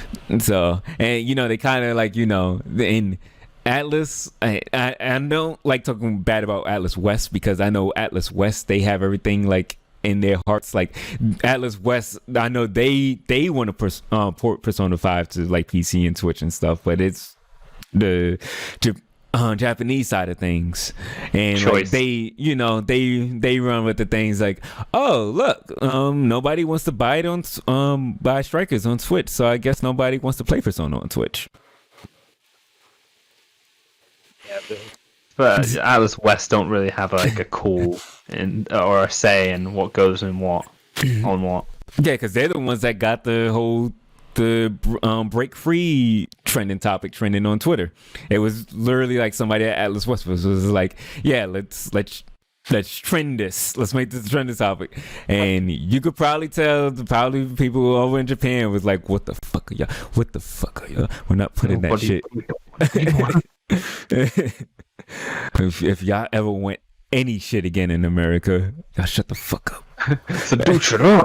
Y'all play this shit on PlayStation and you'll be happy. But yeah, hopefully this shows that like, let's bring it off of just PlayStation. Let's put it on PC. Let's bring it on Switch. This shows Atlas. Hell, let's bring it on Xbox and like let the West decide more things, because again, it's not gonna sell on Xbox. Like, yeah, it's not gonna, like, Persona's not gonna sell on Xbox in Japan, of course, because Xbox don't sell well in Japan. But if that was on Xbox here, like, Persona's gonna sell well. Like, even if it's what you said? Hell, you might be millionaires at this point. Yeah, like even though it's a Weeb game, and of course like Xbox, like, oh, I don't like my Weeb games on it, blah blah blah. If Xbox, like, say if it was the E3, like it could be the same as that game, and of course the Sony fans, they would shit on Xbox fans for this, but it could be the same as that game and let it be E3. And you have Phil Spencer there, and he's like, we have a special game from Japan that everybody truly love, and now it's going to be on Xbox, and then he shows it, and it's freaking just Persona 5 Royale, the same exact version that was on PlayStation 4. People would lose their shit. Like that would sell a shit ton on Xbox. Like, Atlas doesn't realize what they have with this game, and that's the thing that fucked them over and made them go bankrupt the first time. Like, they need to let some more people take control, and I think that's slowly what's happening, because I think Sega is kind of probably putting their hands on certain things more now than just them themselves, and that's why Sega's like, all right, y'all need to do more, y'all need to have more spin-off stuff, y'all need to talk with these people to have these characters in different games and stuff, get this character on Smash, get this character here, because you need to like build up this brand and make this brand something huge. And I think that's what Atlas needs to do. They need to like not Atlas Japan needs to not be so hands-on with it, and let Sega do some stuff, and let Atlas West do some stuff, and let them make some decisions. Because if Atlas West made decisions, they would be selling a shit ton of Persona 5s, because it's going to be on PC, it's going to be on the Xbox, they're going to find a way to put it on Switch and downgrade it. It would definitely be selling like crazy. Yeah, hopefully seeing this now, I'll be like, oh, maybe we should do that shit. But yes, let's give a hand clap to Persona 4 selling at 500,000. Congratulations. Yeah, we'll come back to you in another 2 weeks from now, and we'll see it at 1 million. Let's hope so. Next game. Moving on from amazing news. Let's go on. Every day's 2-day menu for the Emiya family. We talked about this game before, and now they are announcing that it's coming out in North America, and I'm sure in Europe too. That would be sad if it wasn't. Like, just North America. Just America. Just America, just USA and Canada. That's it. Then Nintendo Switch. Well, yep, it's coming out on the Nintendo Switch. Is that the only one that's coming out? You said Is it only for Nintendo Switch? Yeah, I think it's only on the Switch. Okay. And in Japan, I think it's only on Switch too. I don't think it's on PlayStation. I guess that kind of makes sense.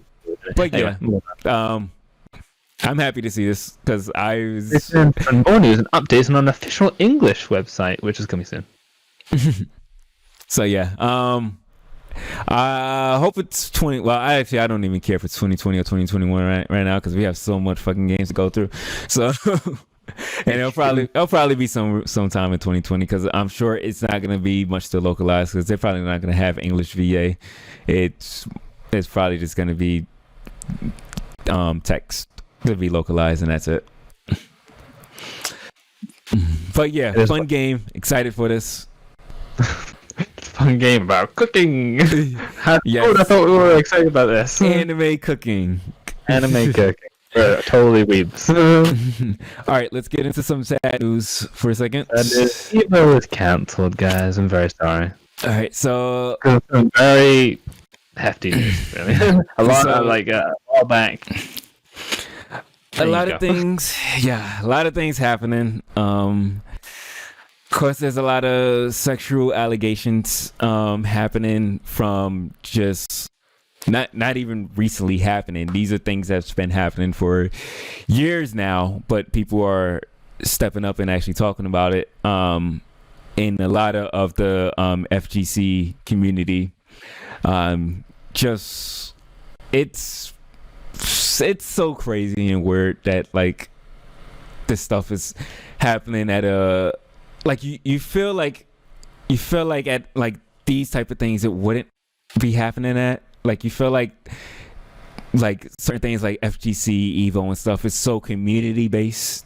It's so like this is a family. This is like a certain group of people, a certain niche where like these things wouldn't happen. But at the same time, you got to remember that fucked up people can just be anywhere, any community, any website, any place that you're in. So you might be thinking you're in good company around good people and somebody might just been doing something real shitty for the last like couple of years, and it's not easy for somebody to step up and come out and like, you know, announce to the world that this happened. So it's always kind of like, you know, hard to like try to like take it in and recognize what's happening and what's going on and why are we talking about it now. And it's like we just have to like whenever it gets brought into light, like take it seriously. We need to, you know, ask questions. We need to try to comfort the person that it happened to. Also we don't want to like always, we're always innocent until proven guilty. We don't want to just say this person did it, but at the same time, we don't want to victim blame. And just because somebody's coming out and say something, either judge them off of that or just assume that they're lying. Like, take the whole situation just serious. If you see stuff happening, like call somebody out on it. Don't just let things happen. If you know like certain things are going on, don't just like let it happen and stuff. Tell somebody like they're doing something wrong, that they're being shitty.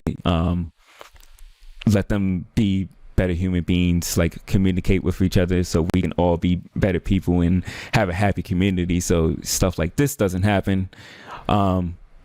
So yeah, the news is that all of that stuff has been happening for so long, and because of everything happening, they just thought that it was a good idea to cancel Evo, because not only that, stuff was happening not only with the people of the community, but with people that are part of the Evo brand and stuff like that. So just, you never know who it can be, who it can come from, who would do what. So just anytime, just like I said, like if you know that somebody's doing this, just call them out, like point out these shitty people so we can have positive things and positive people and positive moments in our community, so we don't have to live with memories as evil and shitty as this one. It sucks that, you know, it affects everybody now.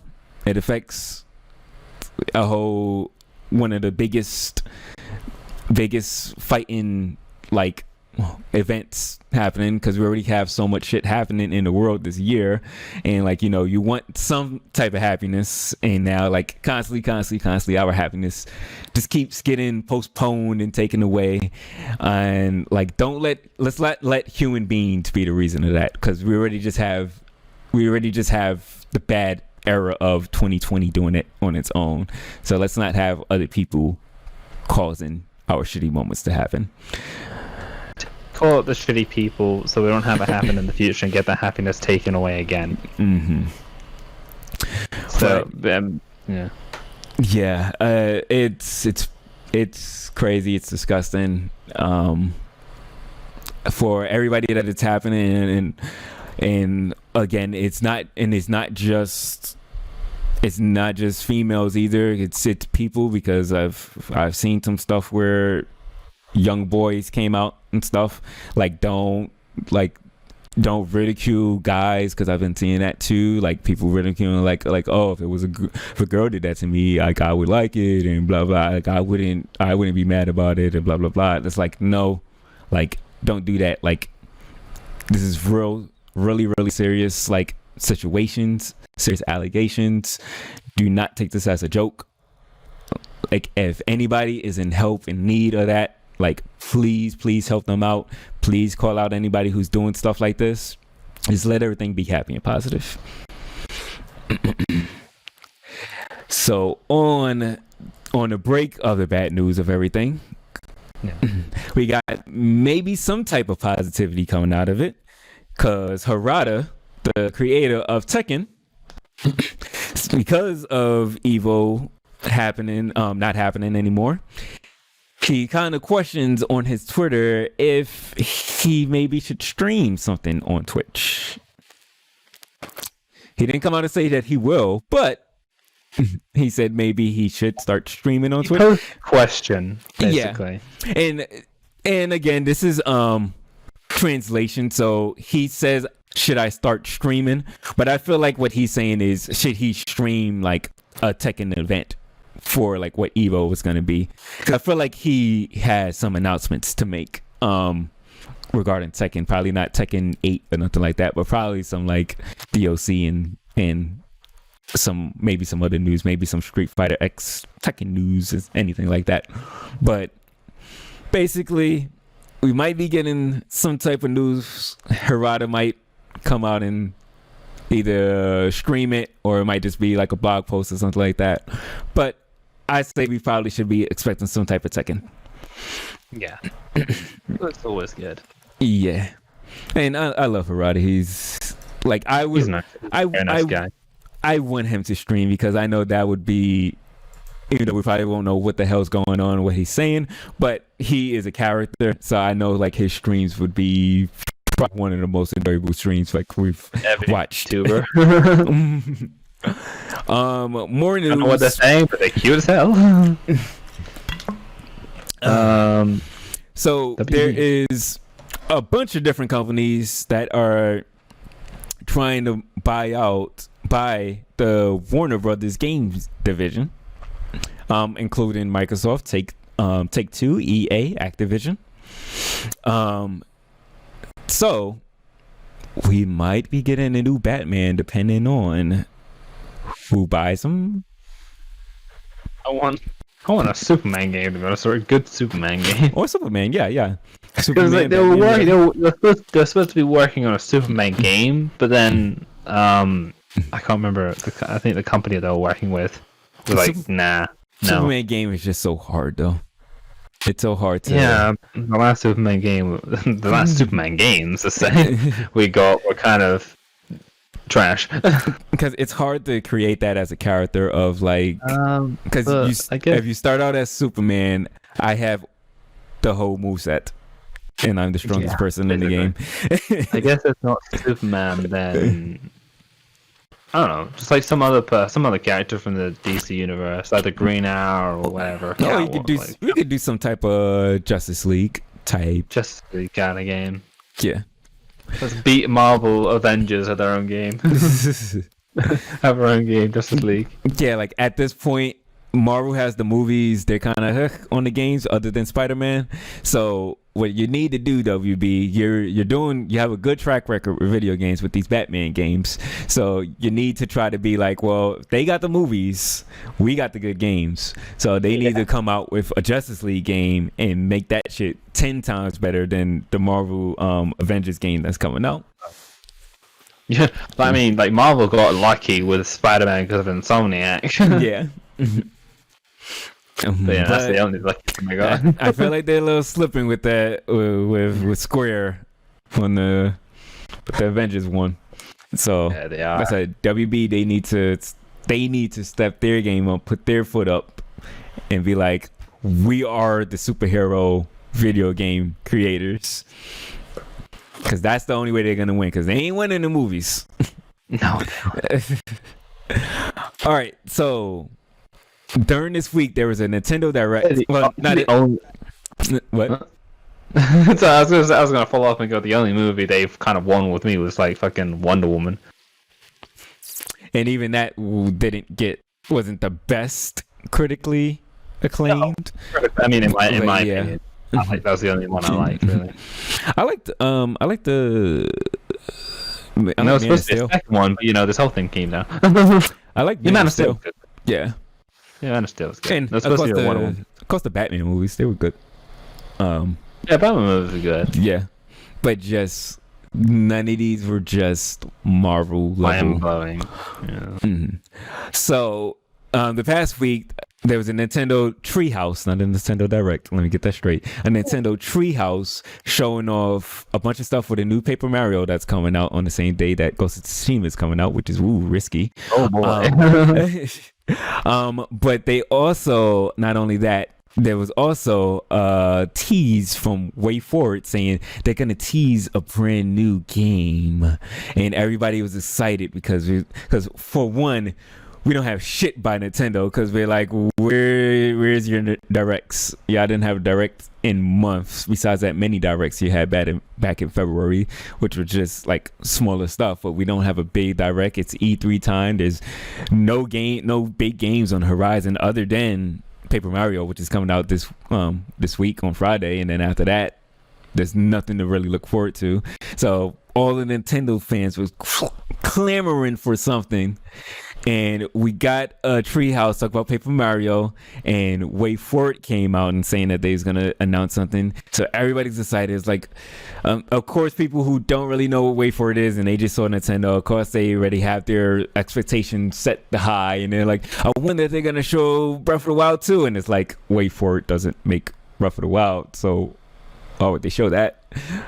Learn video game developers. So my head, I was like either new IP or maybe Shantae, a new Shantae game, something like that. We got Byakugan, the show champions of Victoria. I remember this show when I was little. Wow, so many dislikes on this video. And that's not even an official Nintendo. This is from Gemetsu, so I'm sure it's probably even crazier. I was like a high schooler when Byakugan was around in like America and stuff. So like. Yeah, it was cool. I think. Yeah, like let's say I was like in high school or something.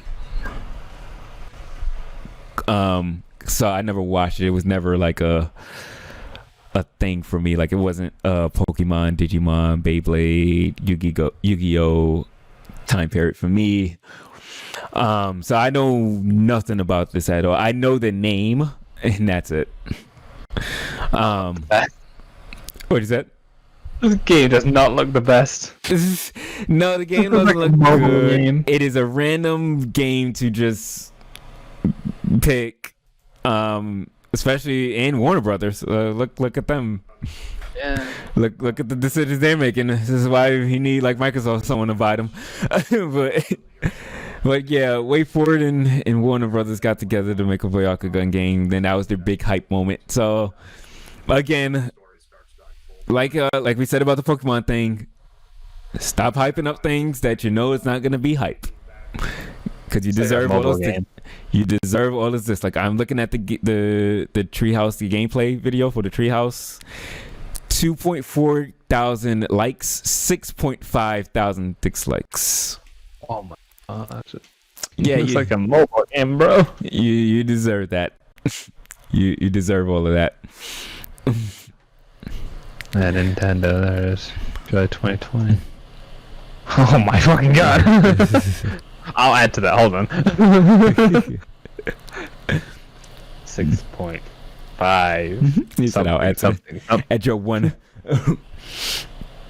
Add my one. The Paper Mario one got a lot of dislikes too, but that doesn't deserve it, and I feel like that only got... Yeah, is that on the list? I feel like that. No, I just decided not to talk about it unless you want to talk about it. You can talk about Bakugan. I just want to talk about Bakugan because it was just again them hyping up news for something really small. I've never been big into Paper Mario other than the Super Nintendo one, the Super Mario RPG one. So I didn't really have much to say on it. I'm not sure if I've only watched the Paper Mario stuff. I haven't really played them, but it looks neat. So far. Looks cool, but I mean, Ghost of Tsushima's coming out the same day, so yeah, this game I feel like I don't care. Yeah, I got a core game. But keeping on with Way Forward, at least we had some good news by them. They came out to say that they're gonna be working on some future stuff involving River City Girls, which I love that game. When it came out, last year, or was that this year? I think that was last year. I think that was the end of last year. Yeah. Did you play River City Girls? I have not yet. No. Very good game. I highly recommend playing it. It's a good 2D side-scrolling beat 'em up. Wish list. So. Yeah, definitely get it. I got it on Switch. It's a really good Switch game. I think I have it on my Switch wish list. No, yeah. Like it's on everything, but it's really good for Switch, just so you can like pop it out whenever, like if you are like traveling or anything like that. I had space for that. I'm like, it feels like a Switch game. Yeah, but it's really fun. I was really hoping. I'm hoping we get more of these, like a 2 or spinoffs or anything. I mean, it is a spinoff already from River City Ransom, but it's really good game. If you are a fan of River City Ransom, like I am, it has like a lot of lore from it. If you never played River City Ransom or know nothing about River City Ransom, then you can play this without even knowing anything about it. It's a standalone thing, but it's just a really good, fun game.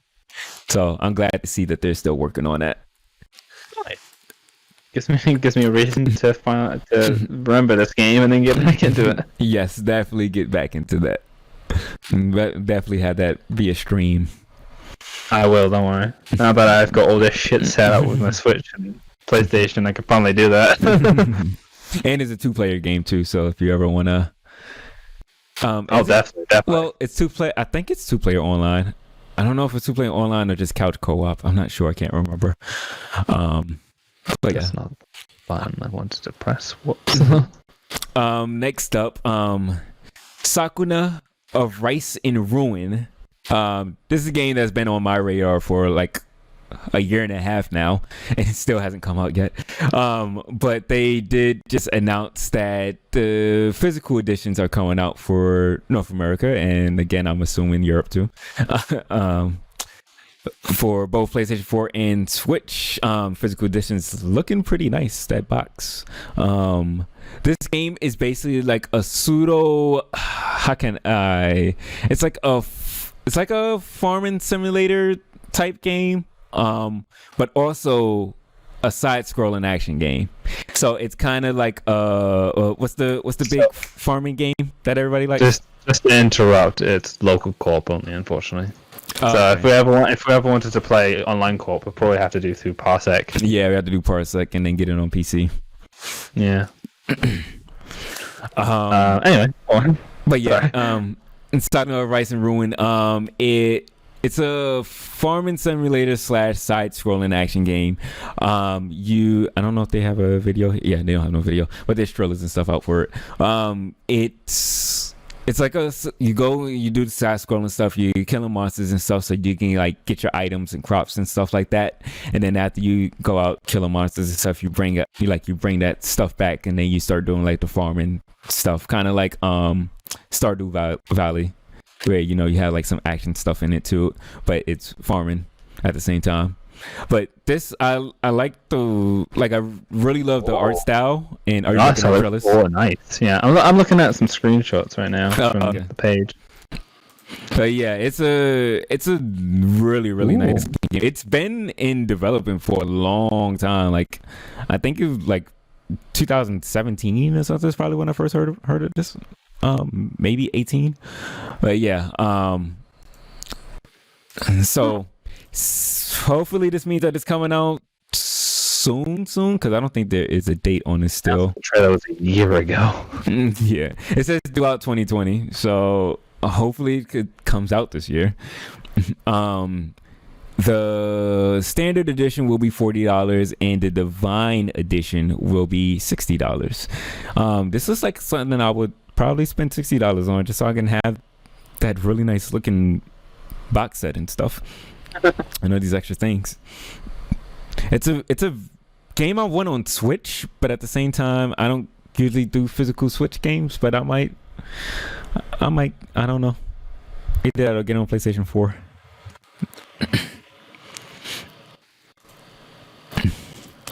Any thoughts? Really like the look of it. Yeah, like it's a really really nice looking game. Of course it's nice. Like not being like a Stardew Valley type thing. This is very Japanese. Oh my god, the reversal as well. I'm trying to see which one is the. Yeah, I definitely like this. I'm good with that. Cute. Yeah, like this. Like you get the 3D section. Yeah, you get the 3D section as well for your farm and shit. Yeah, like this game's been. Like they've been talking about this for a really long time, so I just hope like finally it just comes out this year. I'm having more hope because they announced the physical edition, but I still don't have a lot of hope because they still haven't announced a date and they're still just saying 2020, and we're midway in 2020 now. So unless it's just gonna shadow drop randomly, I wouldn't be surprised. I think this game's coming out this year.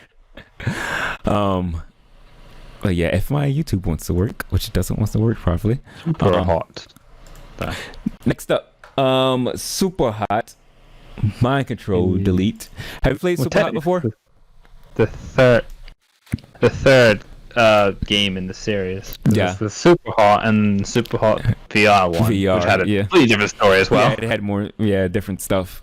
So this is the third one. I played July 16th. I want to play the VR one. I really want to play the VR one when I get VR though. That's on my list. July 16th. More Super Hot. Looks really good. Like Super Hot. Whoa! Oh Jesus Christ! People with seizures. Look away. And yeah, if you have any seizures, I don't even know what the hell those words just said right now that went across the screen. It is literally. It's literally like it's. How to explain? Super Hot Mind Control Delete is a standalone game. It's set in the world. It's literally like a description of what the game is, but it just scrolls by the screen really fast. This is like random words. Just scroll by the screen. Yeah, as I said, the third game in the Super Hot franchise, Mind Control Delete, gives you more insight into the world of Super Hot. More story, more signature gameplay. Keep dancing in. Wait, what the fuck? Okay. Keep dancing the slow-mo ballots of destruction for so much longer than ever before. So the basic gist of Super Hot is basically you stand still, the world stands still. Mm-hmm. You move, everything moves. More super hot. I'm excited for this. There's more mechanics. Yeah, more mechanics, more powers, more characters, and more polish, apparently. More meaning, apparently, as well. if you dare find it. Next game. Everything more. Haven. This is a game that's been on my list for a while, too. I think we have a release date, or is it still 2020? I think it's just 2020. Haven, this is like an adventure action RPG game coming out on PlayStation. Has a new trailer. It's just a really cool stylistic game. I feel like it's probably gonna have like a deep story in it, because you only have like these two characters, and like there's a part where they're like, living with each other and stuff like that, just hanging out, chilling. It seems like it's like gonna have like a lot of like character building and stuff. The RPG elements seem interesting. Like I said, been excited for this one for a long time. Hopefully, the gameplay is very stylistic. And there's no release date, unfortunately. No. So that game hopefully will come out this year. Maybe next year. We'll get to you, Far Cry 6. Go away. It came out on it like after the trailer went off. It was like Far Cry 6. From the creators of Fury. I have no idea. Fury. Yeah. I have. That was like a indie game that was on like PlayStation 4 and stuff. I had it for free on PlayStation Now, or PlayStation Plus. I mean. I don't think I ever played it though. I just always know what it is. Ghost of Tsushima: A Storm is coming. So new trailer for Tsushima. Nothing really showing off anything. Just being stylistic as fuck for this very stylistic ass game. It just has 2 hours in him. There's not gameplay, of course, but this still looks fucking beautiful. One slice for each enemy. That's what I love. Yeah, I've seen this. This is basically the trailer, the big trailer they have for this game now. Whenever like ads come up, this is the trailer that is. So yeah, Ghost of Tsushima will be out the 17th. So really, really, really soon. Excited for that. All of the steelbook case editions are sold out, unfortunately. So I gotta get that. I think all the voice actors for this game, whether it be the Japanese dub or the normal English language for this game, are Asian, I think. Ah, didn't know that. That's what I've heard. I'm not exactly sure. Don't quote me on that. That's what I've heard. I like that people were like, "So what should I play this game? The English dub or the Japanese sub?" I'm like, it's the other way around, bro. Yeah, it's the Japanese dub. It's an American game. Yeah, it's American game, so it's a Japanese dub with the voice of Zoro as the main character. Yep. Which I like, but I don't know, because the Japanese dub for the game the mouth movement looks so weird. Oh, did they not synchronize it? The lip syncing looked weird to me. I don't know if it was like the polished version, if it was going to be better for the final game, but what I saw was a bit weird. Yeah, they're probably working on that last. That's probably like the last thing they work on. But you'll probably be playing the game in the English, wouldn't you? Yeah, of course. Same here. If it's made by Americans, then I'll probably just play it and the American. I'm still kind of skeptical about the game. The reason why I'm skeptical is the open world part. It just seems like nothing. And like you have certain games like Breath of the Wild and stuff that I feel like you can do more with the open world. Like you was able to basically just climb on anything. And I think that kind of helps the open worldness with like the open world part of Breath of the Wild, where instead of having to like go around this long mountain or whatever, it's like, oh, I'm gonna just climb on it and see what's up there. Yeah, exactly. Like that gave you more like more sites of exploration and stuff like that, and more of like, yeah, anything in this game I can physically touch myself and stuff like that. Whereas they're collectibles in the game, but you just come across those when you have that mechanic in there as well. But yeah, when you just have like a regular just land everywhere, and it's like, oh, this looks like beautiful scenery, but is there gonna be a lot to do with this beautiful scenery other than just look at it? So that's the thing that's kind of like making me skeptical. I mean, like, usually Sucker Punch has a lot of things to do in their open world, so here's hoping. So yeah, let's hope. I'm always skeptical about things. So. Yeah, that's fine. After Sword Online, yeah. Nekapara 4, Volume 4. Volume 4. What else can they do with this? You know? Fuck more Nekos, sure. This one was a you thing because I don't know too much about it, but I know you know a little bit more about Neca Power than me. I played Volume 0 and Volume 1. I've seen Volume 2 and Volume 3, and I've seen the other half of these games too. The Shmentai parts of this game. Shmentai. Let's go with that. Yeah, this is coming out in November, and they said the English version is in quote unquote nearly complete. So, anybody looking forward to that? Basically, about November. The story of this game is basically Cashew's dad disapproves of his little shop that he has. It's probably going to be a story of him trying to convince his dad or show his dad the ways of his bakery or help him understand. I don't know. That's what it seems. It just says, despite the popularity of Cashew's pastry La Solière, his father continues to disapprove of it, saying how troubled Cashew was. So Gary offers up a suggestion as a change of pace. A hot springs trip with... Oh, never mind. This could turn into something different. Another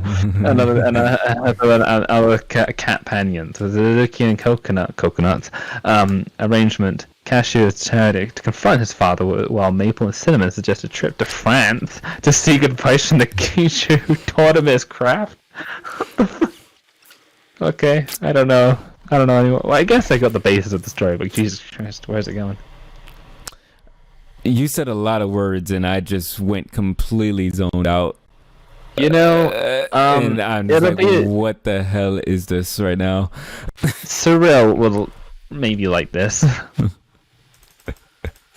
What she the likes hell is visual novels and she likes visual novels. She don't like cute things though. Oh, she's weird then. Amu likes cute things.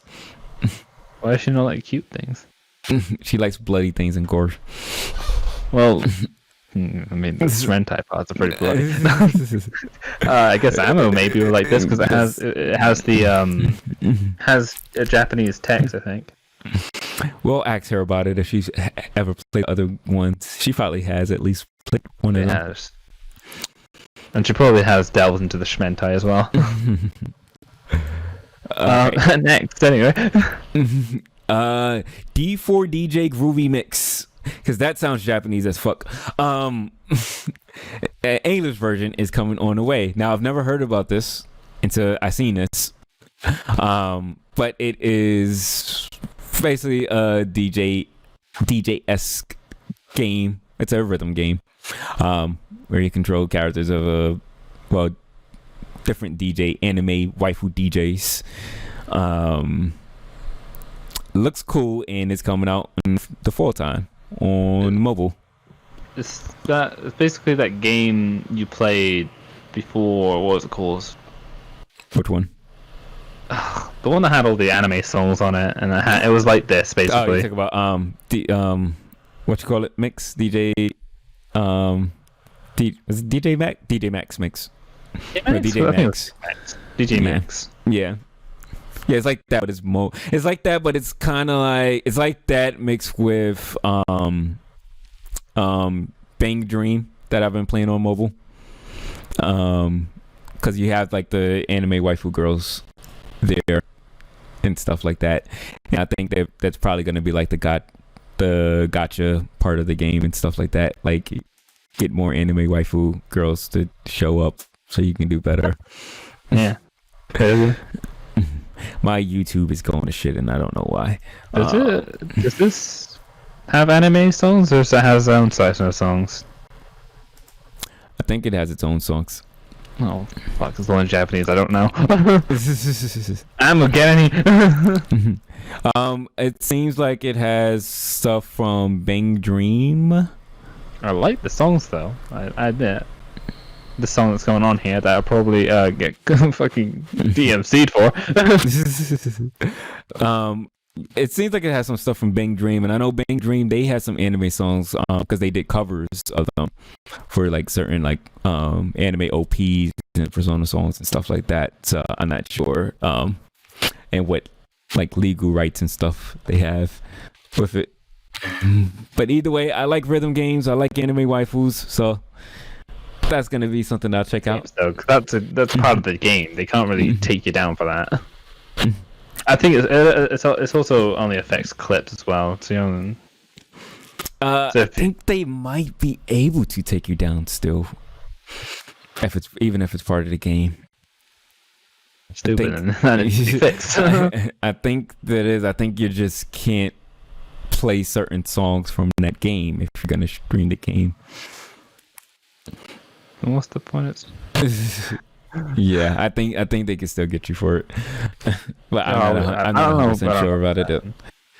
All right, so today apparently that I forgot, and I'm sure Nate forgot too. Ubisoft had a conference. Oh yeah. Yeah. We didn't watch it, but I've heard it was pretty boring. So we got the highlights from that. First, there was like this car game, something that they showed off for like 20 minutes. That looked pretty boring. And Brawlhalla, I don't know what is up with my YouTube today. But Brawlhalla is coming to mobile. If my YouTube wants to play the video.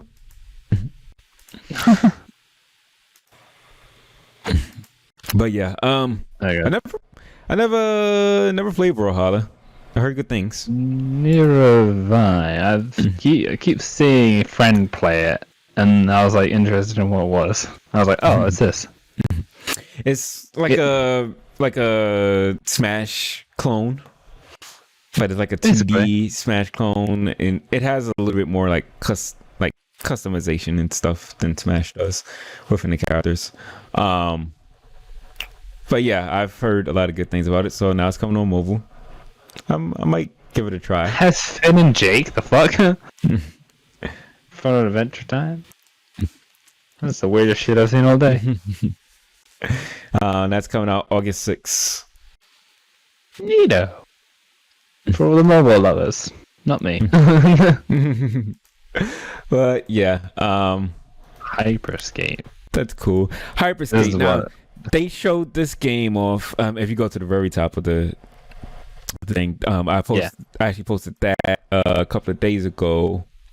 Actually, I think it was like last week. I think they kind of already showed this off before the Ubisoft conference. This is a battle royale game, but it's like a futuristic setting. Some of my friends love to play this game. Yeah, there was a alpha or beta or something. Oh, there is. Okay. There was, and then that got closed, and then another alpha or beta came out today. Oh, okay. Yes. Yeah. I might give this a try. Whenever it's like fun, because for one, I like futuristic stuff like this, like futuristic city stuff. So this looks cool. Looks fun. Yeah. I don't play many battle royales, but you know. I've never played a battle royale in my life. Open beta gameplay trailer. Was this the thing I was talking about? And probably I think what they talked about today, what they showed today, I think is the open beta. Need to do that. This is probably the open beta that got released today. Yeah. Oh yeah, just there just isn't. Hyperscape's on beta is now available on PC. Download for free today. Oh shit. So gives you good. It's free, so might as well. Yeah, I might check it today. If you're down. There he goes. All here was how's Huh? just fade out to the Oh, background. you didn't hear me? I said I might try it today if you're down. Yeah. Sure. This trailer doesn't look as good as the first one though. The first one made it seem cooler, but it still seems like it's fun. I still gotta give it a try. I didn't realize it was Ubisoft, but I had a hint that was something. Yeah, it feels very Ubisoft. Yeah, it does. Because you know what it reminds me of? The next game, Watch Dogs. It's more of Apex that reminded me of with a twist or something else. It has it gives me a feel of Watch Dogs. Like if Watch Dogs had Battle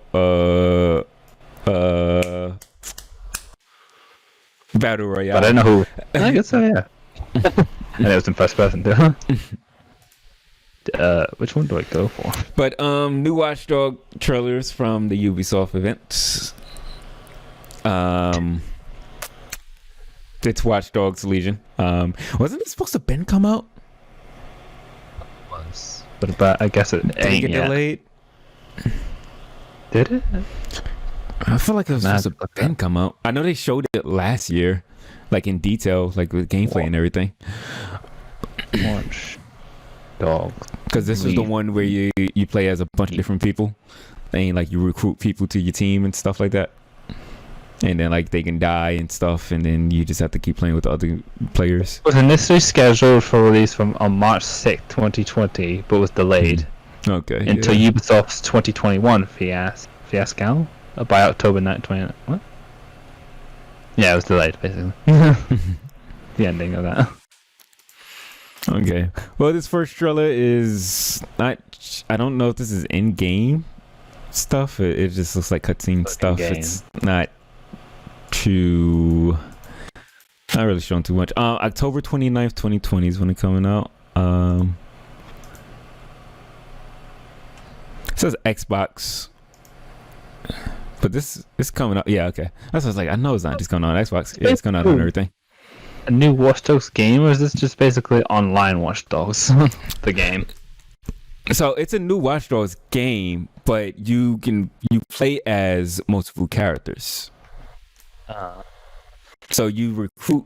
It's like when you're playing. I'm not sure if there is an online thing or how the online thing works. If there is one, but like you as a solo player, you recruit more characters and you play as different characters to do, the different things. I guess that's where Legion comes from. Legion. Yeah. Making a Legion. Yeah.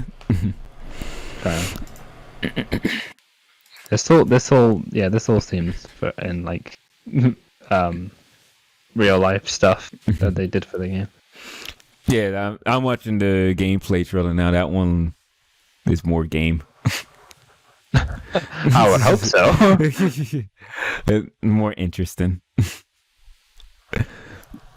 London, oh shit. Oh yeah, it's in London this time. So yeah, you can literally play as, because you can recruit whoever you want. So you can play as different people. You can even play as like an old lady. Yeah, because last year I remember they showed off like a lot of stuff from it.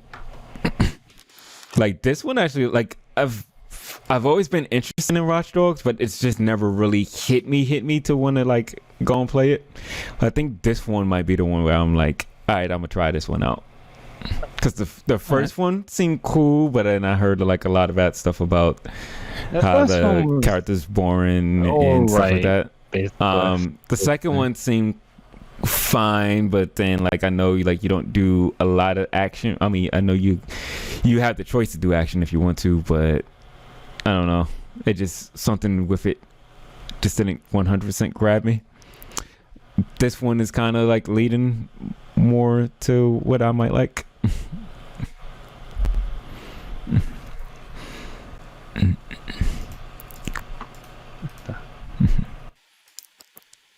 And I like the whole recruiting people to do different things and stuff like that. Like you got one guy who works as a what do you call him?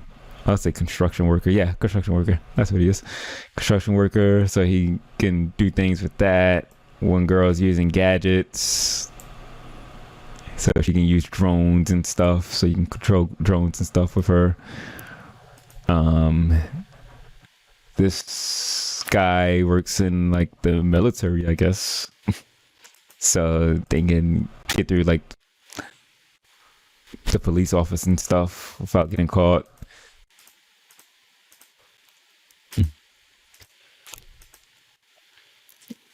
I just don't know how it's working with a story.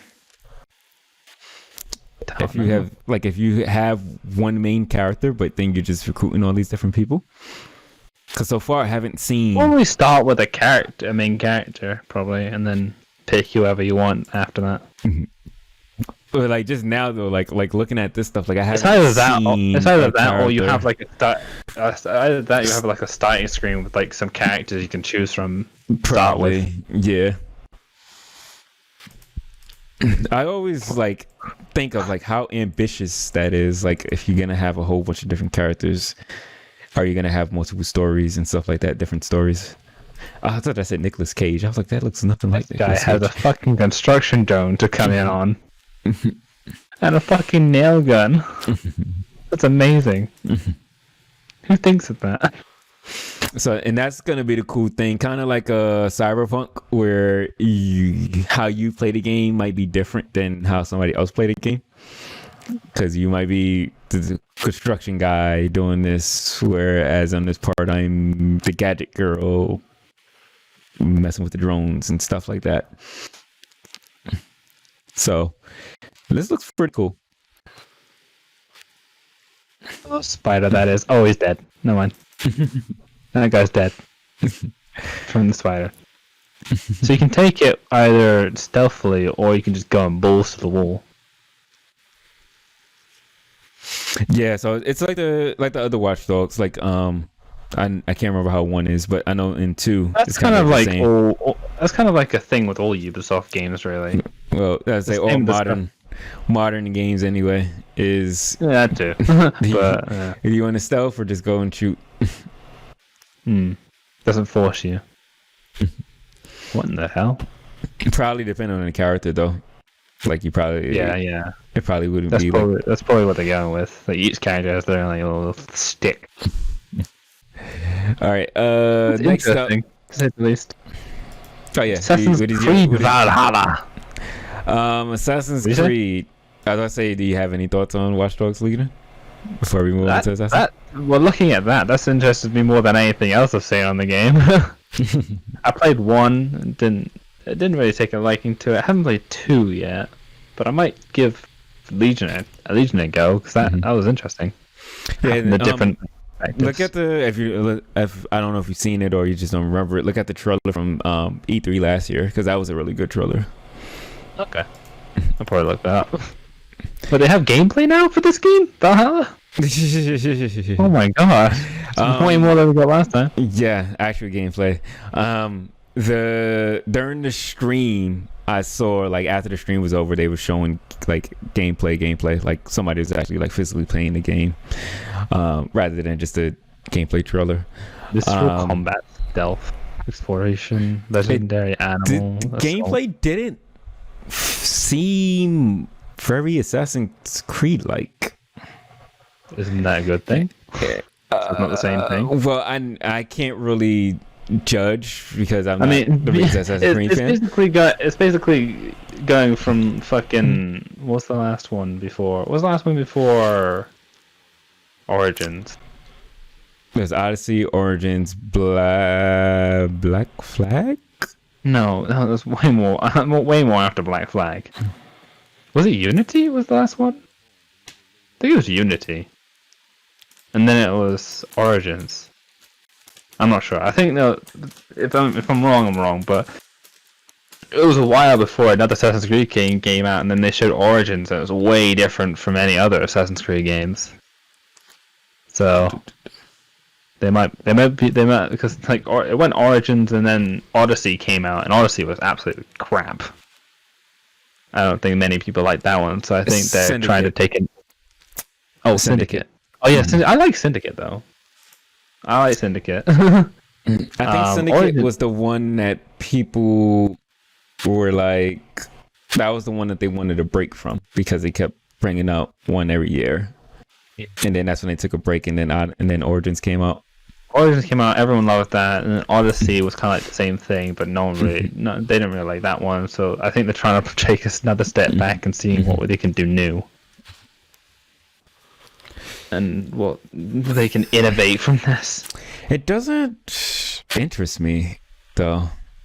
Like even Odyssey interests me, even though I never played it. But like I don't know, this one just doesn't grab me. It seems a little, yeah. Seems a little the same, but it has a vibe of Black Flag ish, just a smidge, just a very smidge, but it still has that like Origins feel. But you're a girl again in this one. That's a kind of a trend they've been going on. So we had a lot of guys, now we're going with girls. You can revive? What the fuck? Don't know. We haven't seen much assassin things yet. Yeah, like this looks like. Maybe that's what I mean by it doesn't feel like Assassin's Creed like because Vikings the game. Because when I see Assassin's Creed, when I think Assassin's Creed, I think of you're running up on top of like rooftops and stuff like that, and you're like looking down on somebody, and then you're jumping down and stealth killing them and stuff. Where like. This is just straight up action. Which I mean, you would think that would be something that would impress me because I'm not the biggest stealth fan, but it's not grabbing me. This is just showing a lot of action so far, not sort of stealth. This looks like you know what it looks like? It looks like what's it called? God of War. Maybe not a smidgen of God of War. I really felt it when they showed that menu when they were changing the weapons. I was like, that looks like God of War's menu when he changed the weapons. And then like everything, then like once I actually started looking at it, I was like, yeah, this is reminding me of like a lot of like a God of War. Just the camera is just not always behind you. I guess that's a little like God of War. The new God of War, I mean. Yeah. A little reminds me of like For Honor a bit. Okay, here's stealth now. Okay.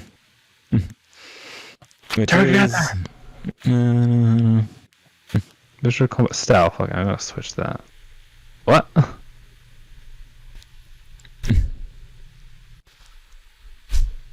He's sitting there eating, and so just get up and kill somebody. Don't mind me, I'm just making some shit. But yeah, I mean, again, I love a bow and arrow, and I'm seeing a lot of bow and arrows. That's cool. Cults, mythology, Assassin's Kill. Assassin's Kills?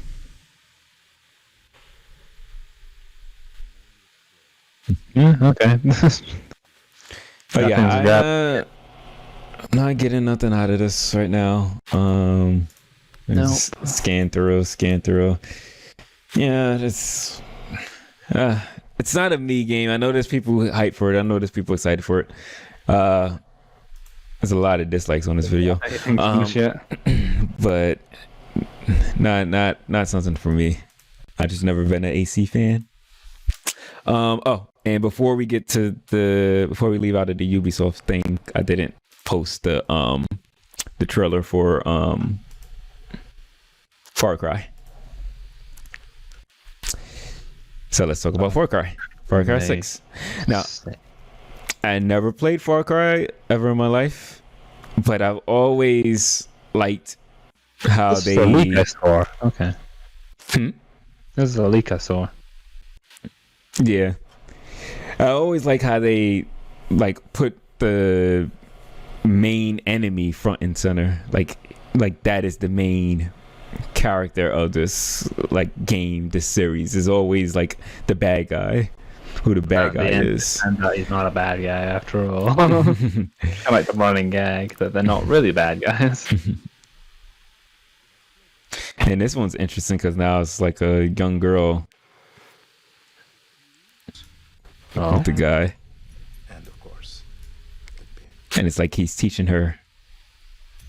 what are you doing? The grenade is simple.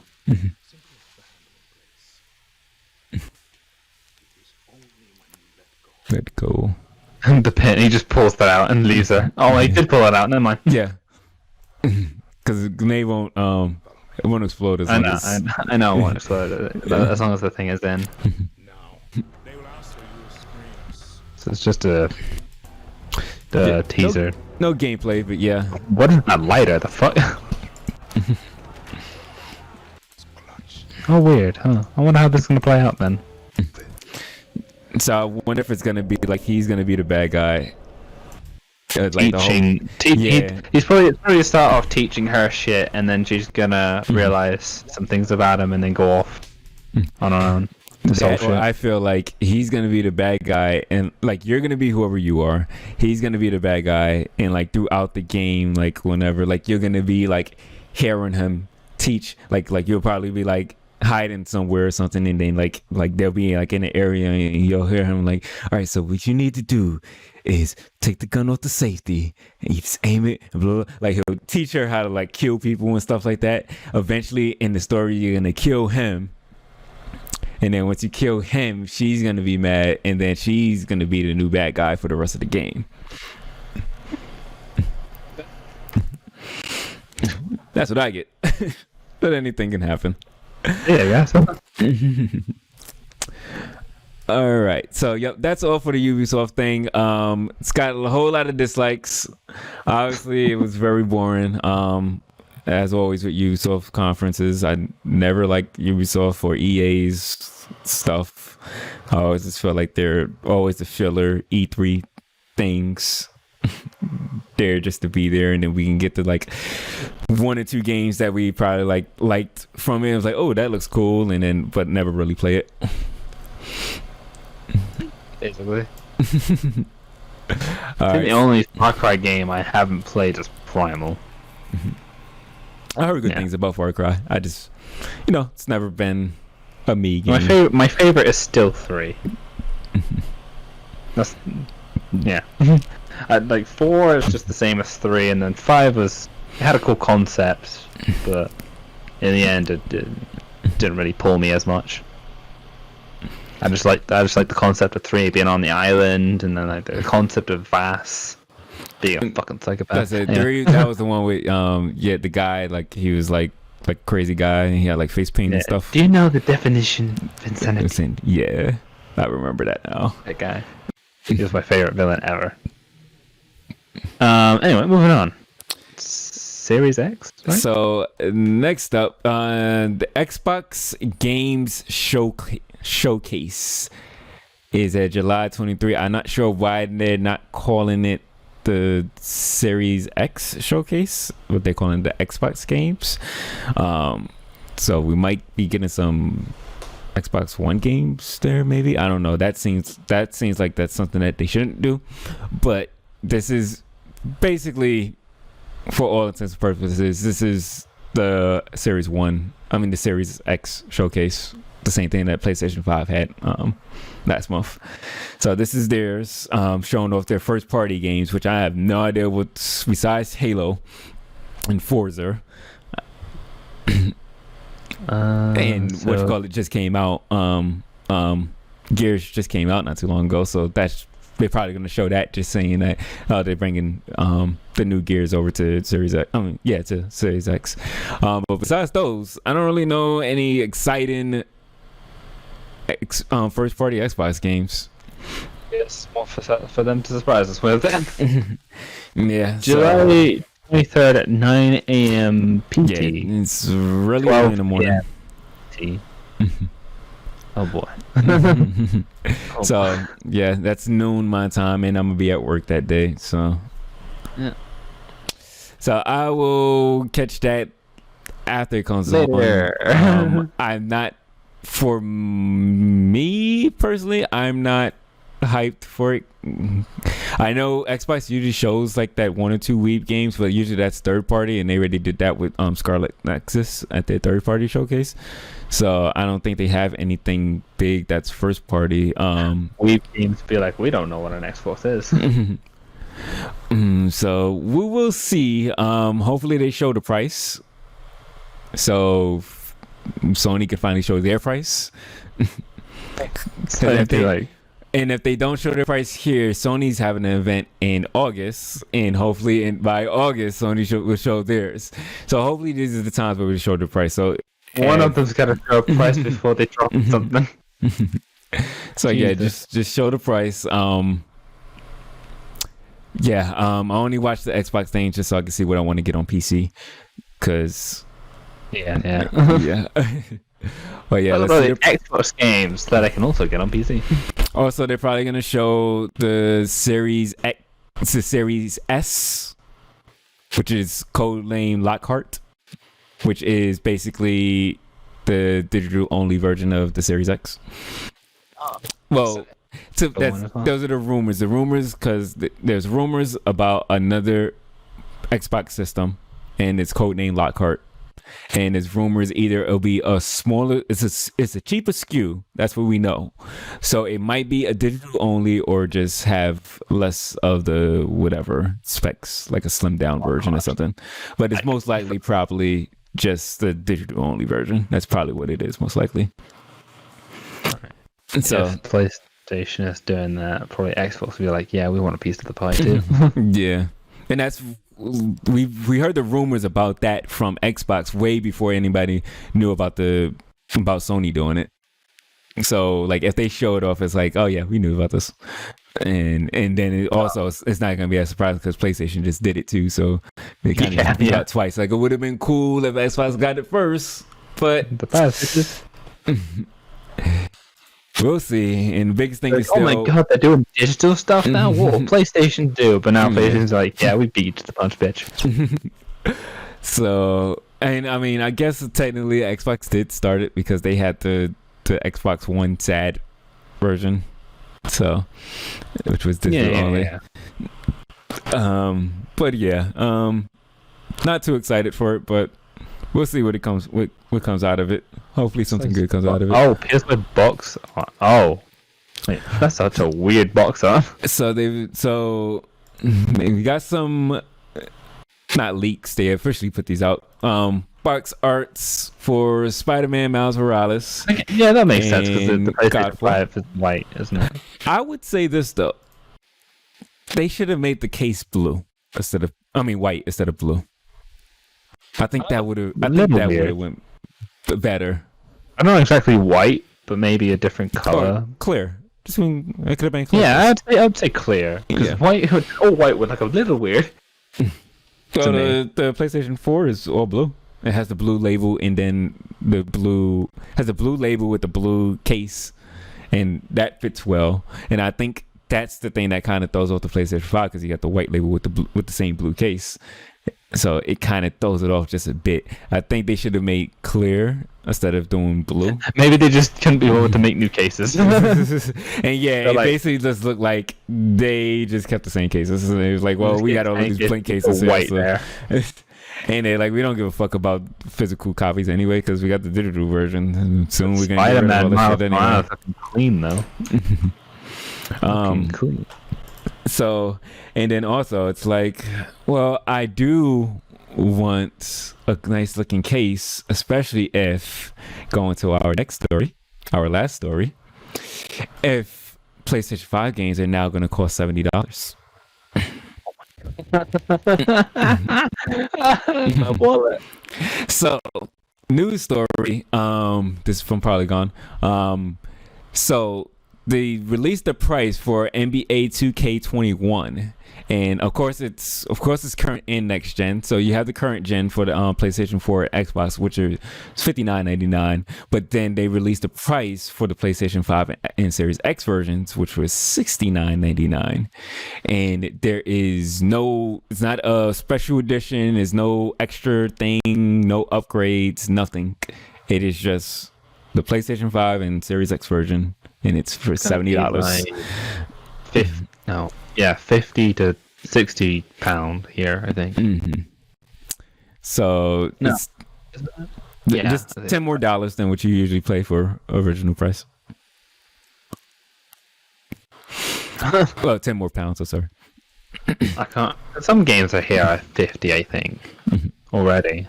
So what is your normal? What is the regular rate? Because I was regularly 6. I'll just go from like $39.99 to $49.99 sometimes, depending on. I think the newer games are $49.99. Or maybe I'm wrong, or maybe it's just special editions. I was saying, hold on. Amazon.eu.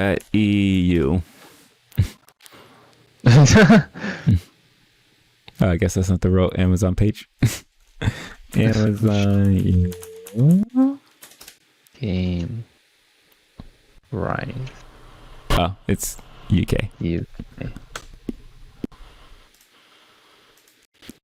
Okay. All right. Final Fantasy 7. Oh, I'm gonna do Last of Us. Last of Us 2. That doesn't help me at all. I guess that's fine. I'll go to where is the actual game? Hold on. Oh no, I'm showing my Amazon wishlist. What do I ever do?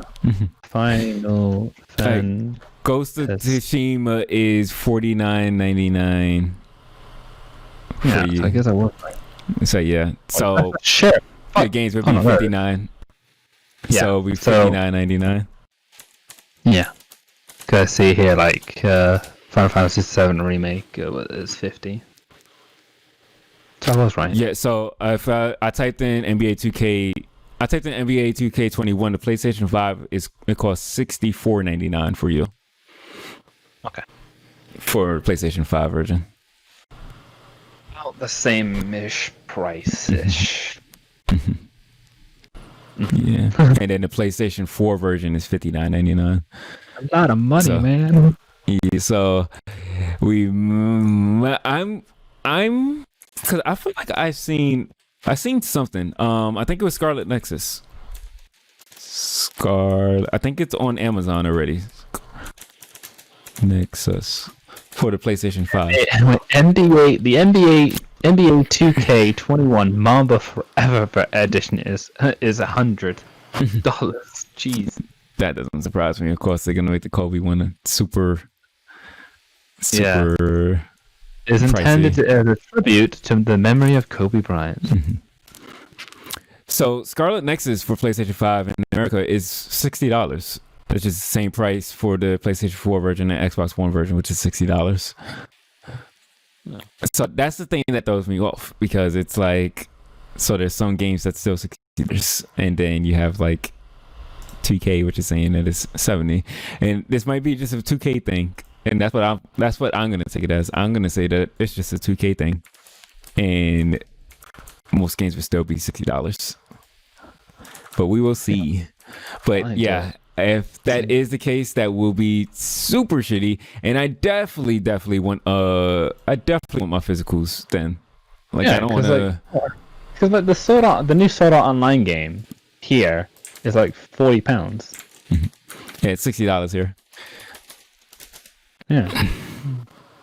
Miles Morales is not on Godfall. Is Godfall on Amazon? Godfall's not on Amazon. Okay. So yeah, the only PlayStation 5 game that's on Amazon is NBA and Scarlet Nexus. In 2 different price points. So this is gonna be a struggle next gen if everything is that much money. I am really hoping that it's not. My wallet. It also seems weird because another thing is that the games that has the free upgrades like Cyberpunk and other stuff and like Avengers and stuff, you will pay $60 for them because you're gonna have the PlayStation 4 version and they get your free upgrade for free. So I only paid $60 for it for this PlayStation, for quote unquote the PlayStation 5 version. So why is that only $60 and then some games is gonna be $70? It's a lot of things up in the air right now, and I feel like it's just 2K just trying to take out money. That's what I feel like it is.